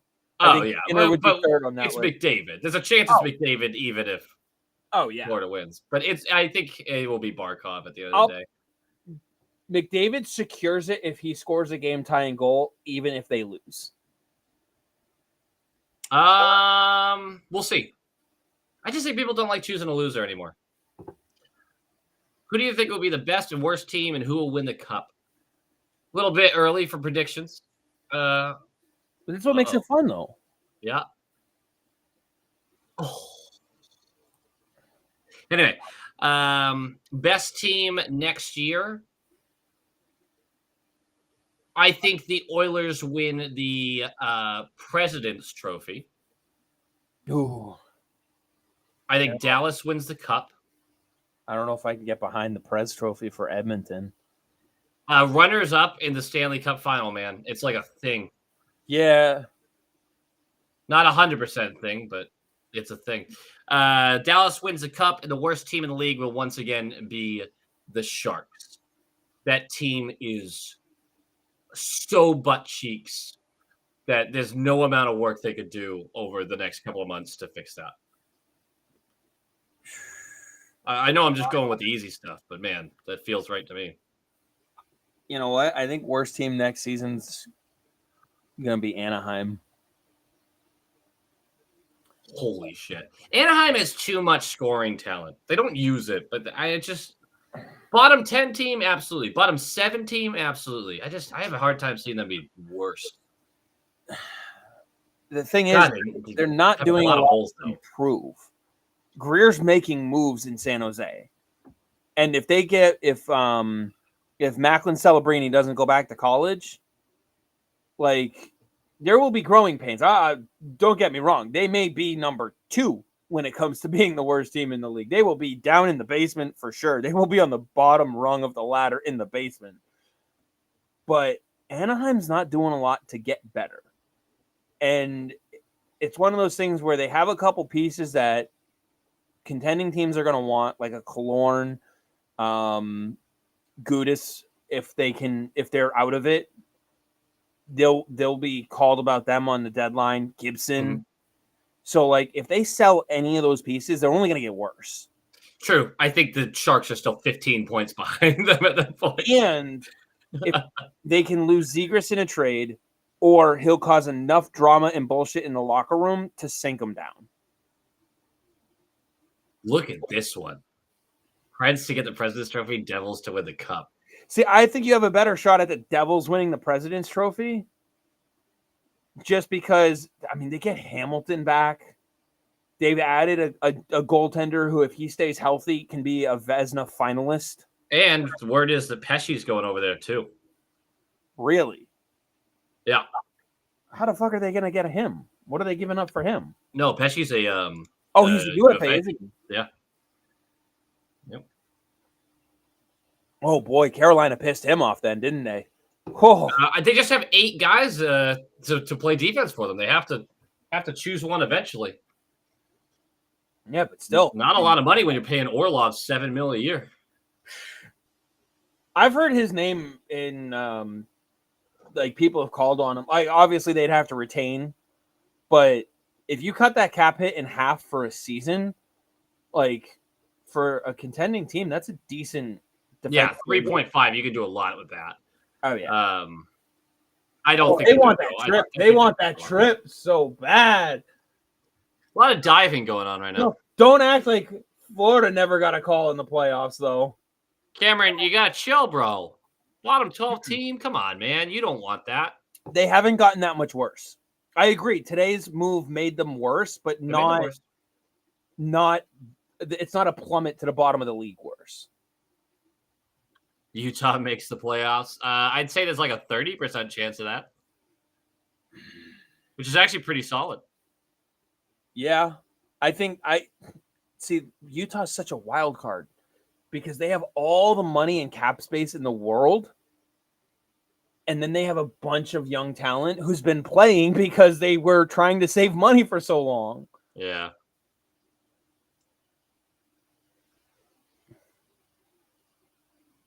I'm not a Preds fan. Just play for their youth team. How do you think they'll do next season? I have no fucking idea, bro. I have no idea. The Predators are an enigma. They just do whatever the hell they're going to do. I can't tell you what they're going to do. I can't tell you. I don't even mean to be like, I'm being emotional right now about it. That team pisses me off every year because every year I'm like, I'll put them 22nd in the power rankings. And then they're like 13th in the league. And then one year I'm like, I really trust them. 11th. No, they're going to be 19th.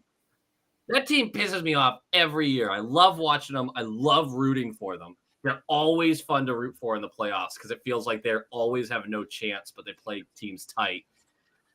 I have no idea. I guess playoff team, barely. They've got some young talent coming up. They've got a couple holes on D to fill. It certainly helps if they keep Saros and Askarov together. What did Askarov do this year? He was in the AHL. Right.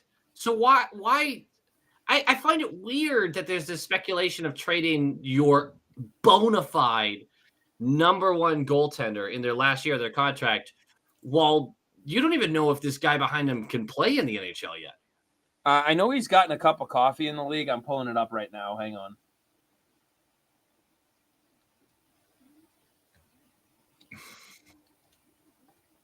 Yaroslav Askarov. Because he also put up decent numbers during his time over in Russia, too. Yeah. Although Russia's a weird thing to read into. Oh, yeah. Let's see. So last year for Nashville, he got into 2 games, 9.43 save percentage, 1.47 goals against average in 2 games.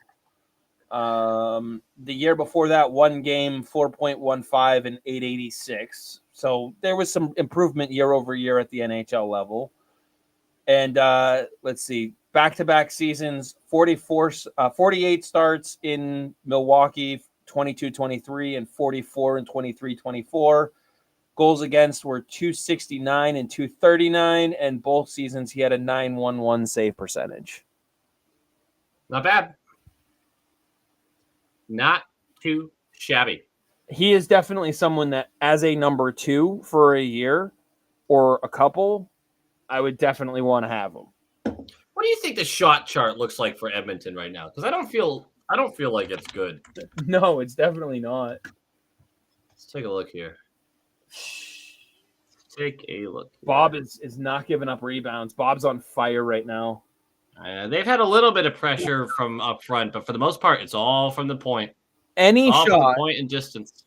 Any shot, Bobrovsky can still take home the Conn Smythe, even after 2 bad performances. No, Barkov's been unbelievable, man. Particularly defensively, playing against the best player in the world. It's got to be Barkov to me.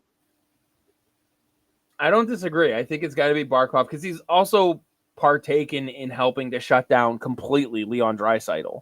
Yeah. So like even if Connor still goes hog wild on you the way he has in the last couple of games, Draisaitl hasn't done shit. Yeah. And also Connor had the 2 games. He did. But that's it. He's also had the historic run the rest of the playoffs. That's the problem, is it's an all-around playoff MVP versus a finals MVP. Yeah. Well, Bob didn't have good numbers in the second round. And he certainly doesn't have good numbers in this That's why I agree with you. I think it'd be Barkov. Because, I mean, think about it. He shut down Pasta. He shut down a bunch of the guys in New York, including Artemi Panarin. And he shut down guys, Kucherov. Yeah. Is Connor McDavid the best player to not win a cup? I mean, right now he is. Yeah, he's the best active player. I mean, Connor McDavid might be starting to convince me he's the second best player of all time. And I know that's recency bias, but holy shit. I'm kind of just in awe. And absolutely not. Hyman has no shot at the Conn Smythe. He would be like 5th on the list. Which is funny because he's like 2 goals away or 3 goals away from the playoff scoring record. Oh, like, Hyman's been incredible, but you know, we know Gretzky would pick Barkov. You're not wrong. Piece of shit. Not you, Gretzky. Gretzky's a piece of shit. Love Gretzky though. What's up, Joshua? How much more of this do we have to see from Connor McDavid before we look at him and Gretzky and go McDavid over Gretzky? And here's why I asked the question. Think about the playmakers and the players that were on Gretzky's teams. He always had other Hall of Famers with him. Not one, many, many of them. Like the Oilers team alone had, 6 or 7 Hall of Famers? Yeah. How many guys on this Edmonton team are going in the Hall of Fame with McDavid? Maybe Draisaitl. Like Bouchard has a chance with the way his career started. He's a late bloomer. You know what I mean? He's got to play like that for another 15 years. Yeah. It's not like the NBA Hall of Fame where like everyone fucking gets in. So maybe 2. We're at maybe 2. Now, granted, there's still 10 more years of McDavid where he might play with 1 or 2 more, but that's over the course of his career. Gretzky had 6 on one fucking team. Yeah. All that being said, until he has a couple cups, 4-0 is I know. Staggering. And even Crosby to McDavid, 3-0 is tough. I just meant one-on-one, like abilities and as the player themselves. You're still the way Gretzky dominated.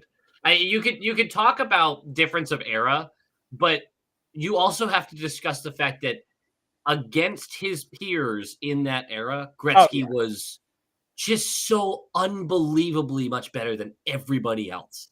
I agree. McDavid is not. This season is like his closest to dominating. No, not this season. Last season. Sorry, was his closest to 100 assists this year. He didn't even lead the league though. Yeah, true. He was tied for the league lead in assists, right? Because Kucherov hit 102. Kucherov had 102, but I think did he have 100? Maybe Kucherov had more. I don't remember. Maybe. I'd have to look it up. I know that's what I mean. It's like you have to dominate everyone. And Gretzky, there was no one even close. But also look at the competition back then. It wasn't what it is. Like, yes, Right, but what I'm saying is if you're going to do that, the eras matter, but you have to compare them to their peers. And Gretzky was so far above his peers. David is not that far above the next best player in the league, or at least his numbers are. His numbers aren't, but my God, it's a conversation at some point you have to, obviously we need to see the end of McDavid's career first. We need at least 4 or 5 more years to even kind of have that conversation. That's how good Gretzky is. Like, I can't believe how little pressure the Oilers have gotten on Bob in this game. I mean, I should believe it because this is what the Florida Panthers have been doing to most teams, but this is game 7, man. Damn. They need a good breakout here. And they can't do anything. Look at oh, man.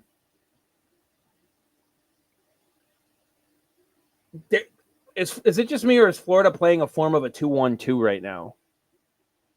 I got 2 guys in the middle. Yeah. There's your guy in the middle. But it's like a moving 2-1-2. They just have the speed to be able to do it. They've iced the puck like 4 times. Make him pay for it. Mm-hmm. I hate the error argument for the exact reason Local is arguing. Yeah. He's not wrong, though. Yeah, no, I mean, I get it. It's an impossible argument to make. It's impossible to keep it fair on all levels. There we go. There's an icing penalty, or an icing call penalty. Yeah, right.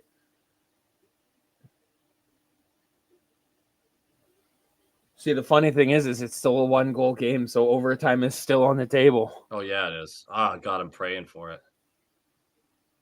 Yeah, 3 total shots in the third so far. It's not good. They need a little bit. They need to up their desperation level. They can't get through, man. God, they can't get through. Uh-oh. I don't like when you say, uh-oh.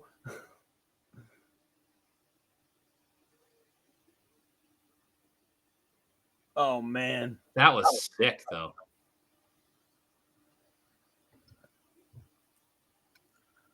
Lori loves his sniper Rooney and cheese. Sniper Rooney and cheese. Yeah, if Laura was in this game, it would be 6-0 for whatever team he's playing for sure. No doubt. That was just bad. They couldn't clear the zone. Someone slid further down to the dot. I have never stopped believing in this Panthers team through this whole series.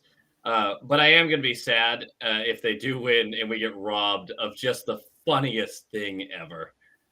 Oh, man. If Edmonton can pull this one out of their ass, this collapse by Florida beats any other collapse in the history of all sports.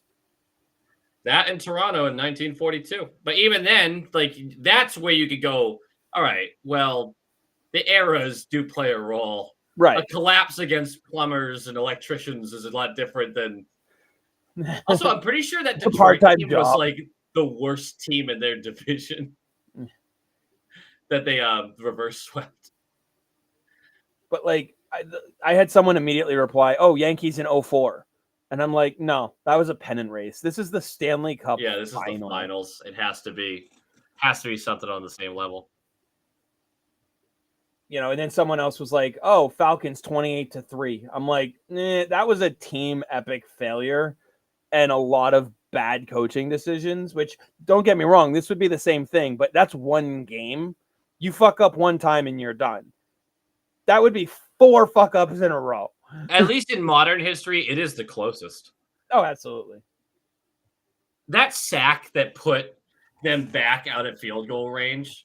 Oh, yeah. Like, that was so egregious. And even I was sitting there like, wow, am I starting to feel bad for Falcons fans? If Florida loses tonight, it put the Bruins being the worst collapse in NHL history to rest. Yeah, absolutely. But the 135 points versus the 8th seed losing in 7, 3-1 lead. No, that's all out the window. This is worse.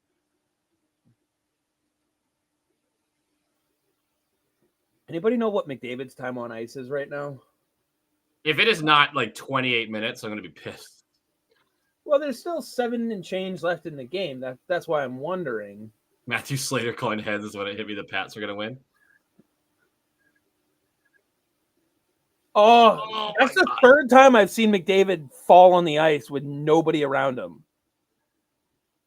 Like, don't get me wrong. I don't want that to come off as I'm making fun of his skating or saying the guy can't skate. I'm just saying the ice quality is trash. Buddy, this is... Squeeze that in!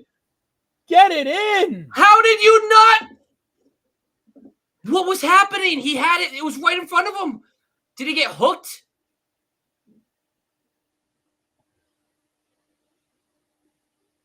Oh, yes, he got hooked. Hyman just got hooked. There. And the ref just took a stick to the face.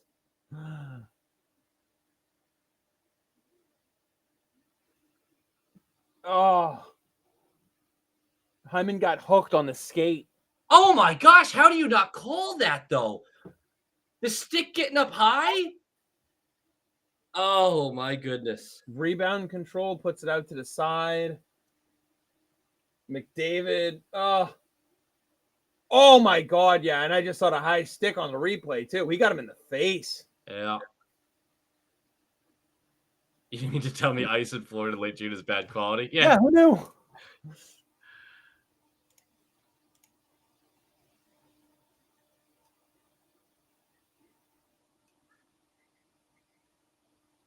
Holy. Non-call against Florida. Never heard that one before. Same. Yeah, it's never happened to him. What are we talking about? Describe the Leafs in a couple sentences. I mean, the Leafs are the Leafs, man. Toronto will Leafs. Toronto. That's how I describe them. Tell me, the most Toronto move of the offseason would be them to look at their goaltending and go, yep, we'll re-sign Wall to this extension. And let's sign Cam Talbot to a couple of years deal. Do you think that the Leafs win that series if Wall doesn't go down in Game 6? Maybe. I worry. I'm a little conflicted on that one. Not that it matters because they didn't win Game 7. But Samsonov played a solid Game 7 for the most part. There may have been one extra save in there, though, that Wall might have had. Yeah. Because all it takes is that first goal not to go in, and the momentum changes from the rest of the game on. Yeah. Can we get Mitch the Bitch Marner for Corpy? God, I hope so. I'd love Mitch the Bitch over here. The most Toronto thing is extending Marner. I think they should. You don't let talent like that go. That's not the issue. Marner is not the issue. No. Nylander is not the issue. Matthews isn't the issue. I was going to say, as a person, Tavares isn't the issue. His cap hit with what he provides is the issue. Yeah. You know, it's funny. They just showed him putting the Stanley Cup on the table. Mm-hmm. Put that thing right back. This game's going to overtime. Let's go to Game 8, you know? Let's make this a best of 9. Oh, another shot right in front.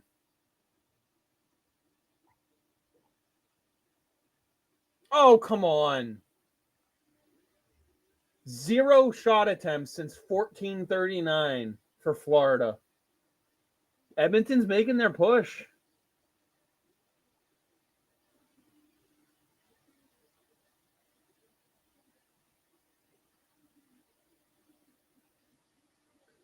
I mean, this is an Edmonton team. I mean, remember where they were 15 games into the season? Yeah, people act like it's the same thing as the Blues. And I was like, no, the Blues were last in January. That's a very different scenario. 2006, Mavs lose, Oilers lose. I didn't put that together. Oh, no. Oh, man. 1984, Celtics win, Oilers win. Ooh.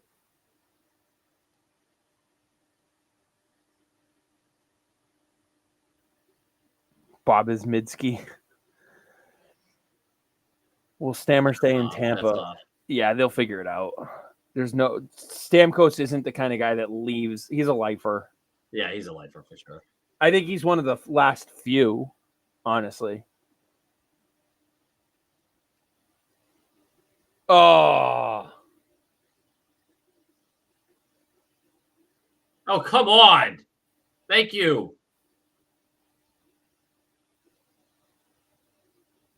His hand was on the puck. What are we doing?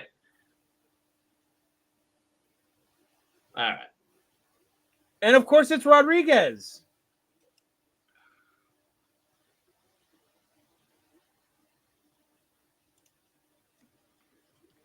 Last time I checked, covering the puck is a penalty.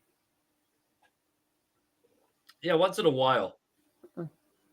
Oh, yeah, that's right. When you're not wearing a Florida Panthers jersey. Hey, at least the finals got entertaining because this was not a great playoffs. No. I wouldn't say it was bad. It just lacked a certain je ne sais quoi, Yeah, I would agree with that. One thing I was thinking about a couple weeks ago, obviously Marner talks have kind of changed and shifted direction, but I wouldn't be surprised if you saw a team like St. Louis get involved in those talks. St. Louis is in a really weird spot. I don't know what the best thing for them to do is next. They don't have enough talent. Just matter of fact, they don't have enough talent. That's why they would be looking to get a guy like Mitch Marner. Yeah. I mean, but how do they get him? What can they give up? First thing they can include is Jordan Binnington. Yeah, I'm sure the Leafs will be absolutely pumped about that. I mean, he does got a cup to his name.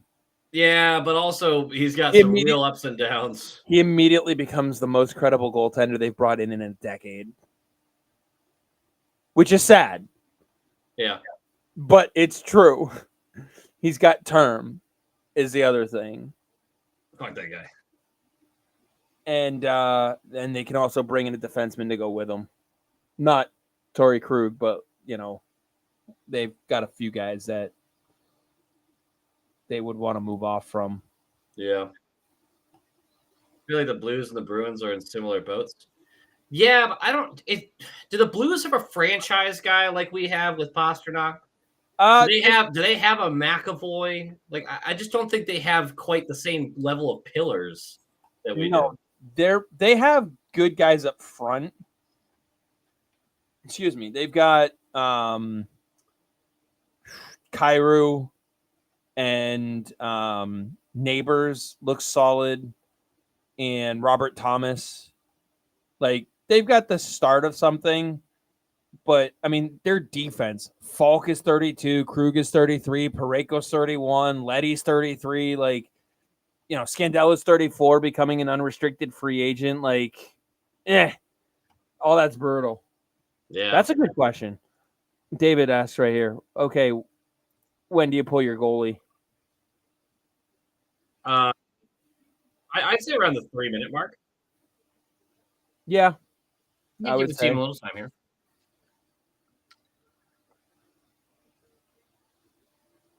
In a hypothetical different universe, do you think Edmonton would be a dynasty if they had someone like Sway? They are more than a Sway, previously they'd been more than a Sway away because their depth and defense was butt cheeks for years.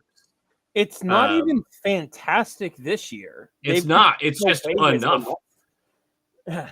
How this didn't get in is insane.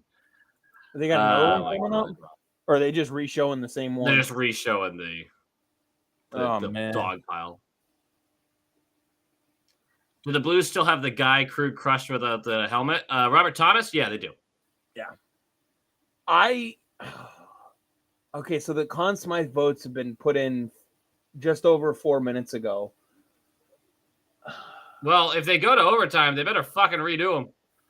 They can't. Well, what they can do is they can what they can do is they can put caveats on the vote. So, for instance, if you are looking at it right now, they have to put them in at the 10-minute mark of the third period. And so, let's say you're voting right now, and you look at it and you go, okay, right now my number one is Barkov. Mm-hmm. However, if Connor McDavid scores the game-tying goal or the game winner, he's my number one. Interesting. So you can but they have to be specific. So you can't just be like, if the game goes to overtime, then it's McDavid. Yeah.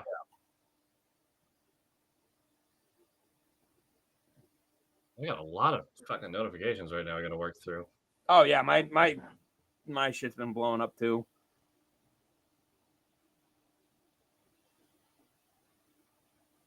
Granted, I know a lot of it's about bitching about Corpusalo. There's a lot of, that stuff. Mm-hmm. The game that I'm watching. God, Draisaitl is hurt, man. He's for sure hurt. It's just to sway away the Rolling Stones. If you give them Swayman now, like this team with Swayman, I think a dynasty is on the table. Oh, good save. Right into the chest.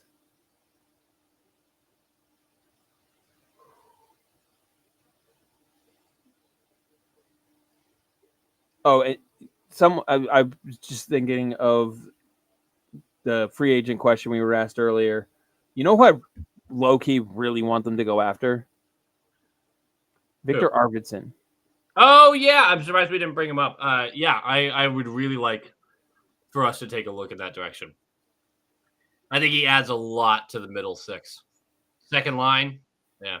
Hell, you could put him on the first line, but next to Zaka and Pasta. Yeah. He's a bit holding his head above water there, but his line mates are good enough. I struggle with Zaka as a center, man. I do. I want him on the wing. I agree. I think he and Pasta also play better together when they're on opposite wings. Yes. Oh, totally. Totally agree with that. There you go. Get set up. All right, Connor, get out there for the last 4 minutes of the game.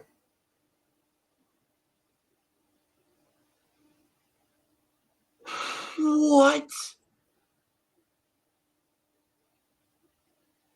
What? Put it on net. This is fucking over, man. They can't buy one. They can't buy one. Oh, and now they clear the zone. Fuck. At least it's an icing call. Jesus. Okay, yeah, I was gonna say, did they not call that icing? And then the mishandle on the blue line. My goodness. If I'm Knobloch, I'm using my timeout right now. You're about to be disappointed. They're not using it? Holy shit. Which you're not using it on icing anyway, right? Like, that makes sense. Well, you got tired guys out there. Oh, you've got to give Connor a breather because you want him out there for as much as you can have him out there for. Yeah, you just got tired defenders out there. You're kind of like, If Bob scores an empty net goal, does that give him the Conn Smythe? No. No. I mean, I guess you try and time it closer to the 90-second mark. Oh, that went right into the gut. Luosterainen.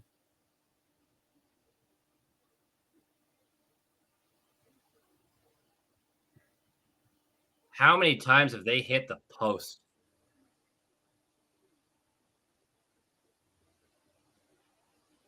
Keep it in. There we go. Oh, sorry, man. Now.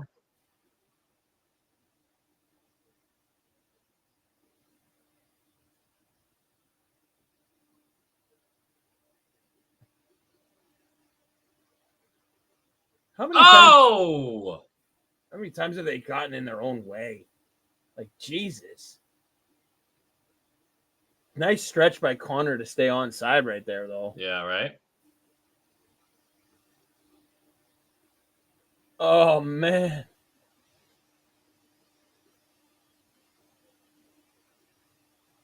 Notice who's not on the ice right now for Florida.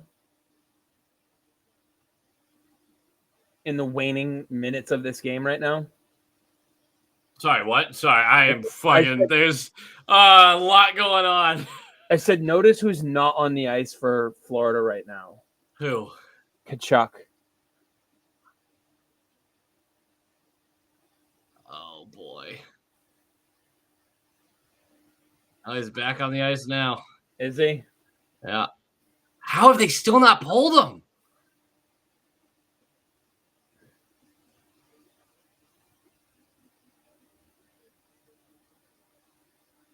You try to push Florida for an icing, but Jesus Christ, they can't.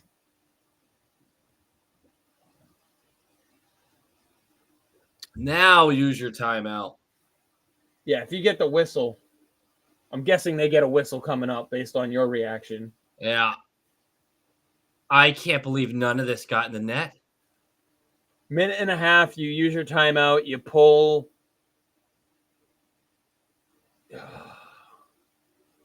You got to pull Skinner. Wow. Wow. Fucking wow. Connor almost banked it in off of Ekblad. Can we just have a hockey market team win a cup?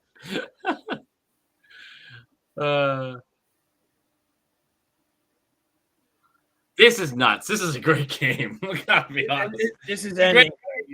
If this is how it ends, we can't complain. But are they not using their fucking timeout? Oh, there it is. There it is. Took a while for them to announce it.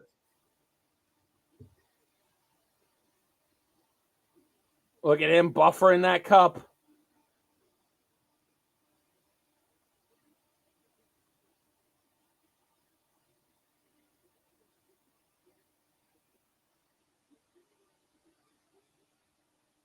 Oh, man.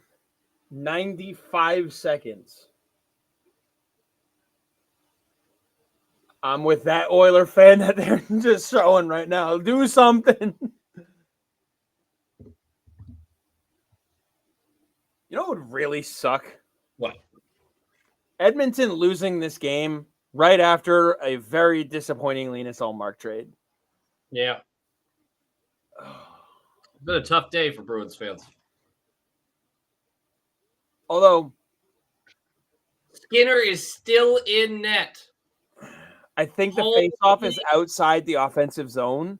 That's why they're doing it. I know, but it's still ridiculous. You got to get the people out there now. Oh, my God. They just... Tell me what you think about that first play off the face-off. I'm at 135. They're about to drop it right now. Oh, damn.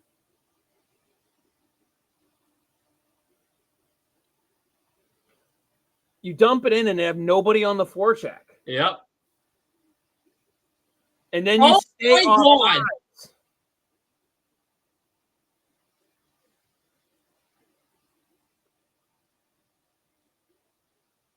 Is that when he leaves the net? What the fuck? They're exhausted. They can't even get over the fucking halfway line. No, you cooked them.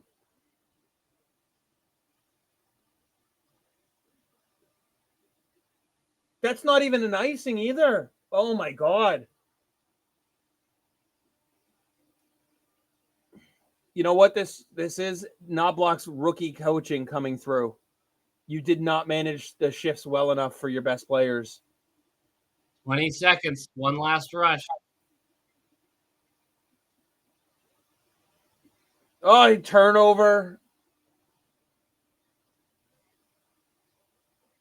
Yeah, this is going to end up being it. You don't even have time barely for a rush. What a heartbreaker for Edmonton, I bet.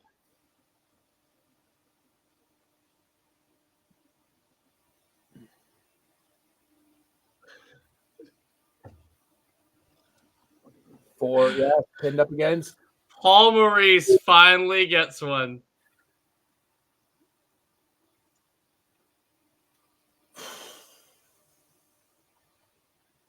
Does this make you feel any better about the Bruins' end to their season?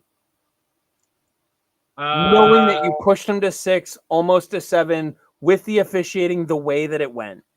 Yeah, no, I actually always kind of felt decent about the end of the season for the Bruins. Like, not happy about it, obviously, but I thought the team fought and clawed the entire time. I thought they proved that they deserve to be in the playoffs. Oh, yeah. It's got to be. I do feel good for Barkov. I'm pretty fucking pumped for Barkov. That's the only guy, though. You know who I'll add to the list, though? Because he's gotten a lot of shit over his career. Bobrovsky. I think Bobrovsky's shit, and I don't like him. He's had a couple up and down years, but other than that, he's always been a solid starter going back to his time with Columbus. Think about I that. disagree. I think he's all over the place. I think he's an all over the place kind of goaltender. I can't get behind the guy. 2 Vezinas, a cup, like Hall of Fame resume. I don't know. I just don't think he's that good, honestly. And yeah, fuck Nick Cousins, fuck Kachuk, fuck Bennett, fuck Lundell, Oliver Ekman Larson. Any big ones I'm missing? Let's see. Not Reinhardt. I don't really give a shit about Reinhardt. Fuck Mikola. Fuck Rodriguez. Verhage. Fuck Verhage. Dude, those 6 fans must be absolutely pumped. All right. There's a statistic about Bobrovsky's career that I doubt it, just because I know when you get that opinion about someone, you don't really change it. Yeah, but it might help. It won't. I have chosen. You know how everyone gets to be unfair about a player or two. Yeah, he's like, yours. Like this is just Bobrovsky's one of my guys that I'm just like, no, fuck this guy. So over the entire course of his career, only in 2011 and 12, which was his second season in the league playing with Philly, has he ever had a sub 900 save percentage. Okay. Doesn't change anything for me. It was 899. He's had too many moments for me of just being all over the fucking place and getting so goddamn lucky. I love Tom Brady, but he's the Tom Brady of goaltenders in the sense where the ball would hit a cornerback's hands and just fall. Tom Brady was magic at that. Just fucking, he'd throw an interception, just didn't end up being an interception. Incomplete. Didn't matter. No one could catch his balls but his receivers for some reason. Bobrovsky flails and it hits him. You saw the last 10 minutes of this game. Dude's a fucking Lucky Charm shoved so far up his ass he doesn't even know it's there anymore. Yeah, they were so gassed. So they were gassed 5 minutes before they pulled him. Yeah, they should have pulled him earlier. Like I'm curious. I want to see the stat line of McDavid's last 2 shifts. Because I shit you not, the last one was easily 4 minutes. And the second to last one was probably 4 minutes. Here's the good news, everybody. And this is going to sound like a hater take, but this is genuinely good news. Outside of a couple diehards, this team's just like Tampa. When they're not good, you'll never have to hear from them. Ever. When Tampa's not winning cups, do you ever hear from their fans? Do they ever exist? Amalie Arena's great. I really like Amalie, but I never hear anything from them. They're not like the Philadelphia Flyers fans. I hear from Flyers fans all the fucking time. The team sucked forever. Like that, the team just never stops. Pittsburgh never stops. Look at McDavid on the ice. Just he's taking it all in, pissed. Yeah. I do feel for McDavid here, man. It's his time. Best player in the world. Damn. I want to hear the Oilers injury report when this whole season's over. 1 game short. Corey Perry fails again. I'm not listening to this. That's 5 in a row, isn't it? Or 5 out of 6? 5 out of 6 at least, if not 5 in a row. I just want to see who gets the Conn Smythe. I agree it should be Barkov, but it's the NHL writers. Can you trust them to do anything right? They're what they are. I'll leave that alone.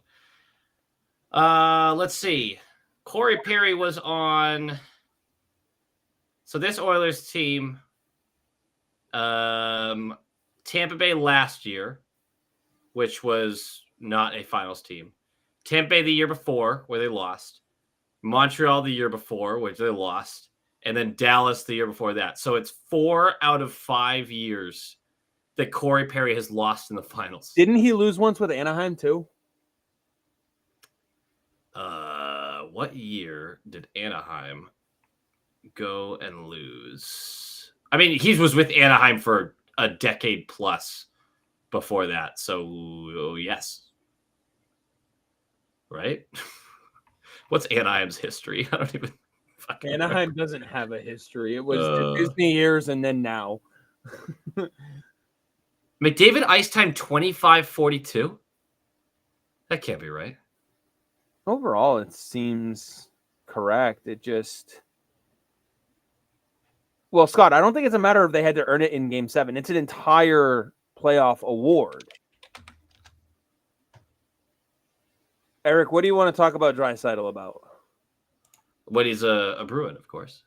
Oh, I'm down for that. That's the 1C we need. All the rats in the corner.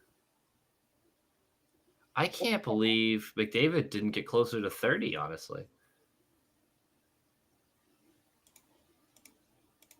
Wow. What a game, though. What a way to end it. It's a hell of a game. They announced the Conn Smithy or what? They're going to commercial on my end. Yeah, same.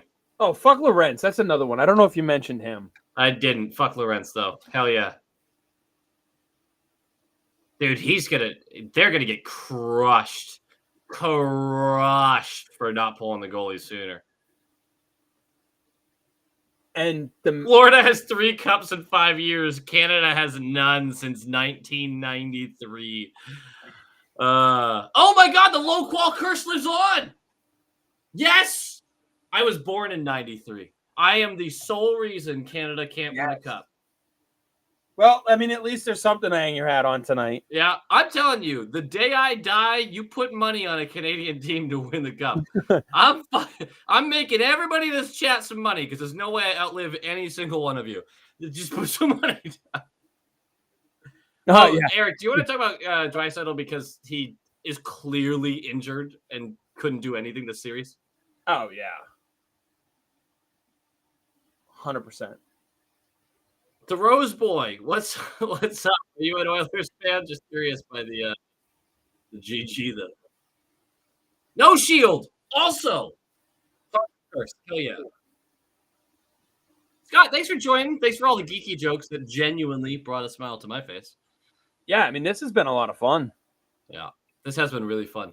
It'll be fun to see the Canadians Canadians like here. a smoked pig right now, though. That's because you're wearing a jersey. Yeah, I shouldn't be doing it. Not gonna lie, the whole time I've been sitting here, got a nice little fan right here. It is like 90-something degrees in South Carolina, and the heat index has us over 100 every day this week. That's where it has been.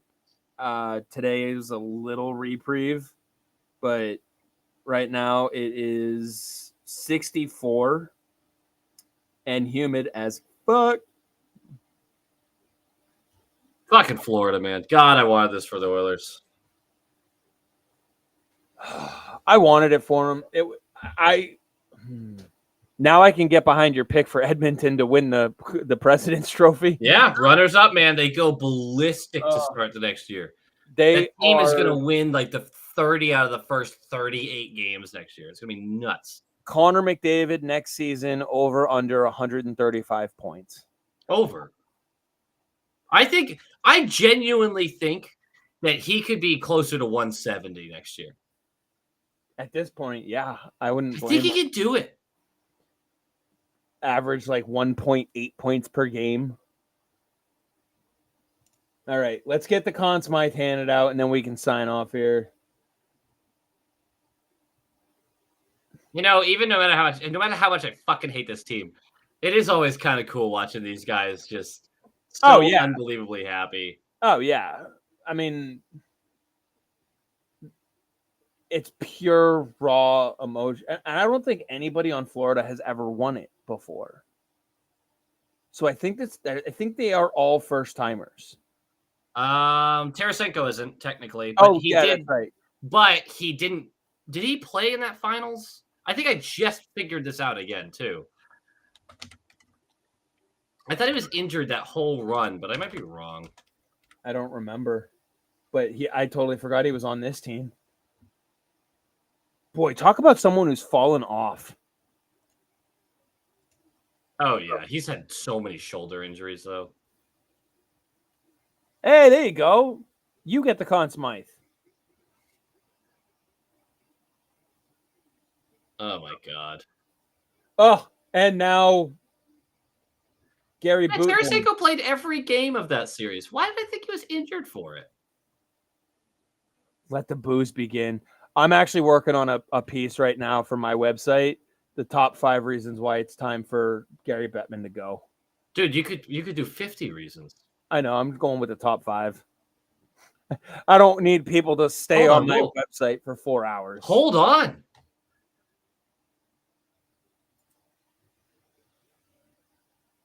They actually did it. I'm a little behind you. And my audio is much lower.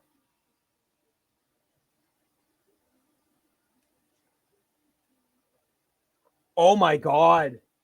I can't believe it. Now the most awkward moment ever.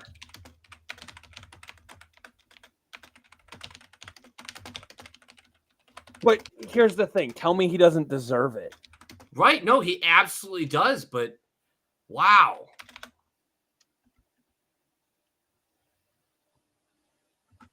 If you're Connor, do you just sit there and refuse to go get the trophy? No, you respect it. You go get it. You with a tear in your eye. It's actually got to be more painful than anything. Dude, Connor McDavid won the Conn Smythe. Wow. David, yeah. Wow. Honest to God, if I'm the Florida Panthers, every single one of them should be lining up to shake McDavid's hand as he goes to get that Conn Smythe. Yeah. This is a great battle.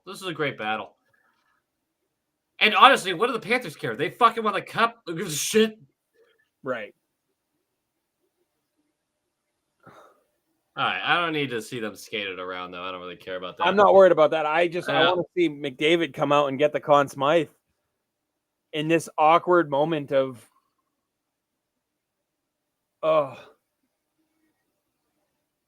they're not even having him come out and get it? Yeah, I guess not. Wow. Dude, I gotta say, standing next to that thing at the Hockey Hall of Fame, pretty neat. Dude, I got to show you some of the pictures from when I went to the parade after 11. Oh, yeah? I was right there. When Chara came off the duck boat holding it, I was right there. That's cool. And I was right up front. All right, Bettman, you can shut the fuck up. I don't care. Gary Bettman. Well, that guy does do one thing really, really well. He keeps that thing on a nice buff. Yep, he does. It's got to be a pretty cushy job. Oh, man. Bit of a bummer.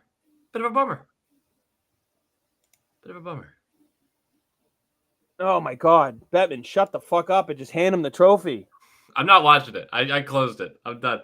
I'm not watching you skate around with it, but that moment when the captain first hoisted, it is still a good moment. I'll see all the replays tomorrow on Twitter. That'll break my heart a little more. I just want it for the Bruins so badly, man. Ugh, it's been so long. It's been so long. And watching the Celtics do it, it's just, I want it for the Bruins so badly. Oh, yeah. There's Bettman, what Panthers player doing the hot tour? No Shield, you've been killing it tonight. These have all been funny. Oh, that's great. David, thank you for hanging out. I think this is about time to wrap. I was going to say, I want to thank everyone who joined us. Pretty consistent 100-ish people. We had some spikes in there too. It was really fun. Oh, yeah. And you know what? Just for everybody, I'll download this and I'll push it out as a What's Brewing pod. Hell yeah. So that if people want to revisit the miserableness that was the Omar deal at the beginning, and now Barkov going out to get the cup. It's crazy. Well, they can, I guess, if they really want to, but they got the flames going off, and it is so funny 29. I will pet my dogs. It is so funny watching Gary Bettman, who's like 5'0", handing up the cup to someone who's like 1.5 feet taller than him. I wish I could make a new rule that Bettman's not allowed to touch the cup. That would be awesome. He didn't fucking earn it. Draft day next. Yeah, I'm sure we'll both be doing something for draft day. I gotta start researching the damn prospects. Damn it! You know what I have to do now? I have to start working on every NHL team's season in 30 seconds or less. That's a shit ton of work now. I should have started working on it already, if I'm going to be honest, but I didn't. All right. Yeah, well, if you need help. Yeah. All right, guys. Thank you so much for hanging out. Absolutely. Thank you all. The season's the season's over. There's no more hockey. Yeah. That sucks. This sucks. Do Does this happen every year? Yeah, right. Do leagues get any of the internet gambling money? They get a fuck ton of it. Oh yeah, they get a ton of it. Fuck. That's all that is for them, a paycheck. Yeah, they get Preds Hockey Hunters, check you later. Squeaky, see ya.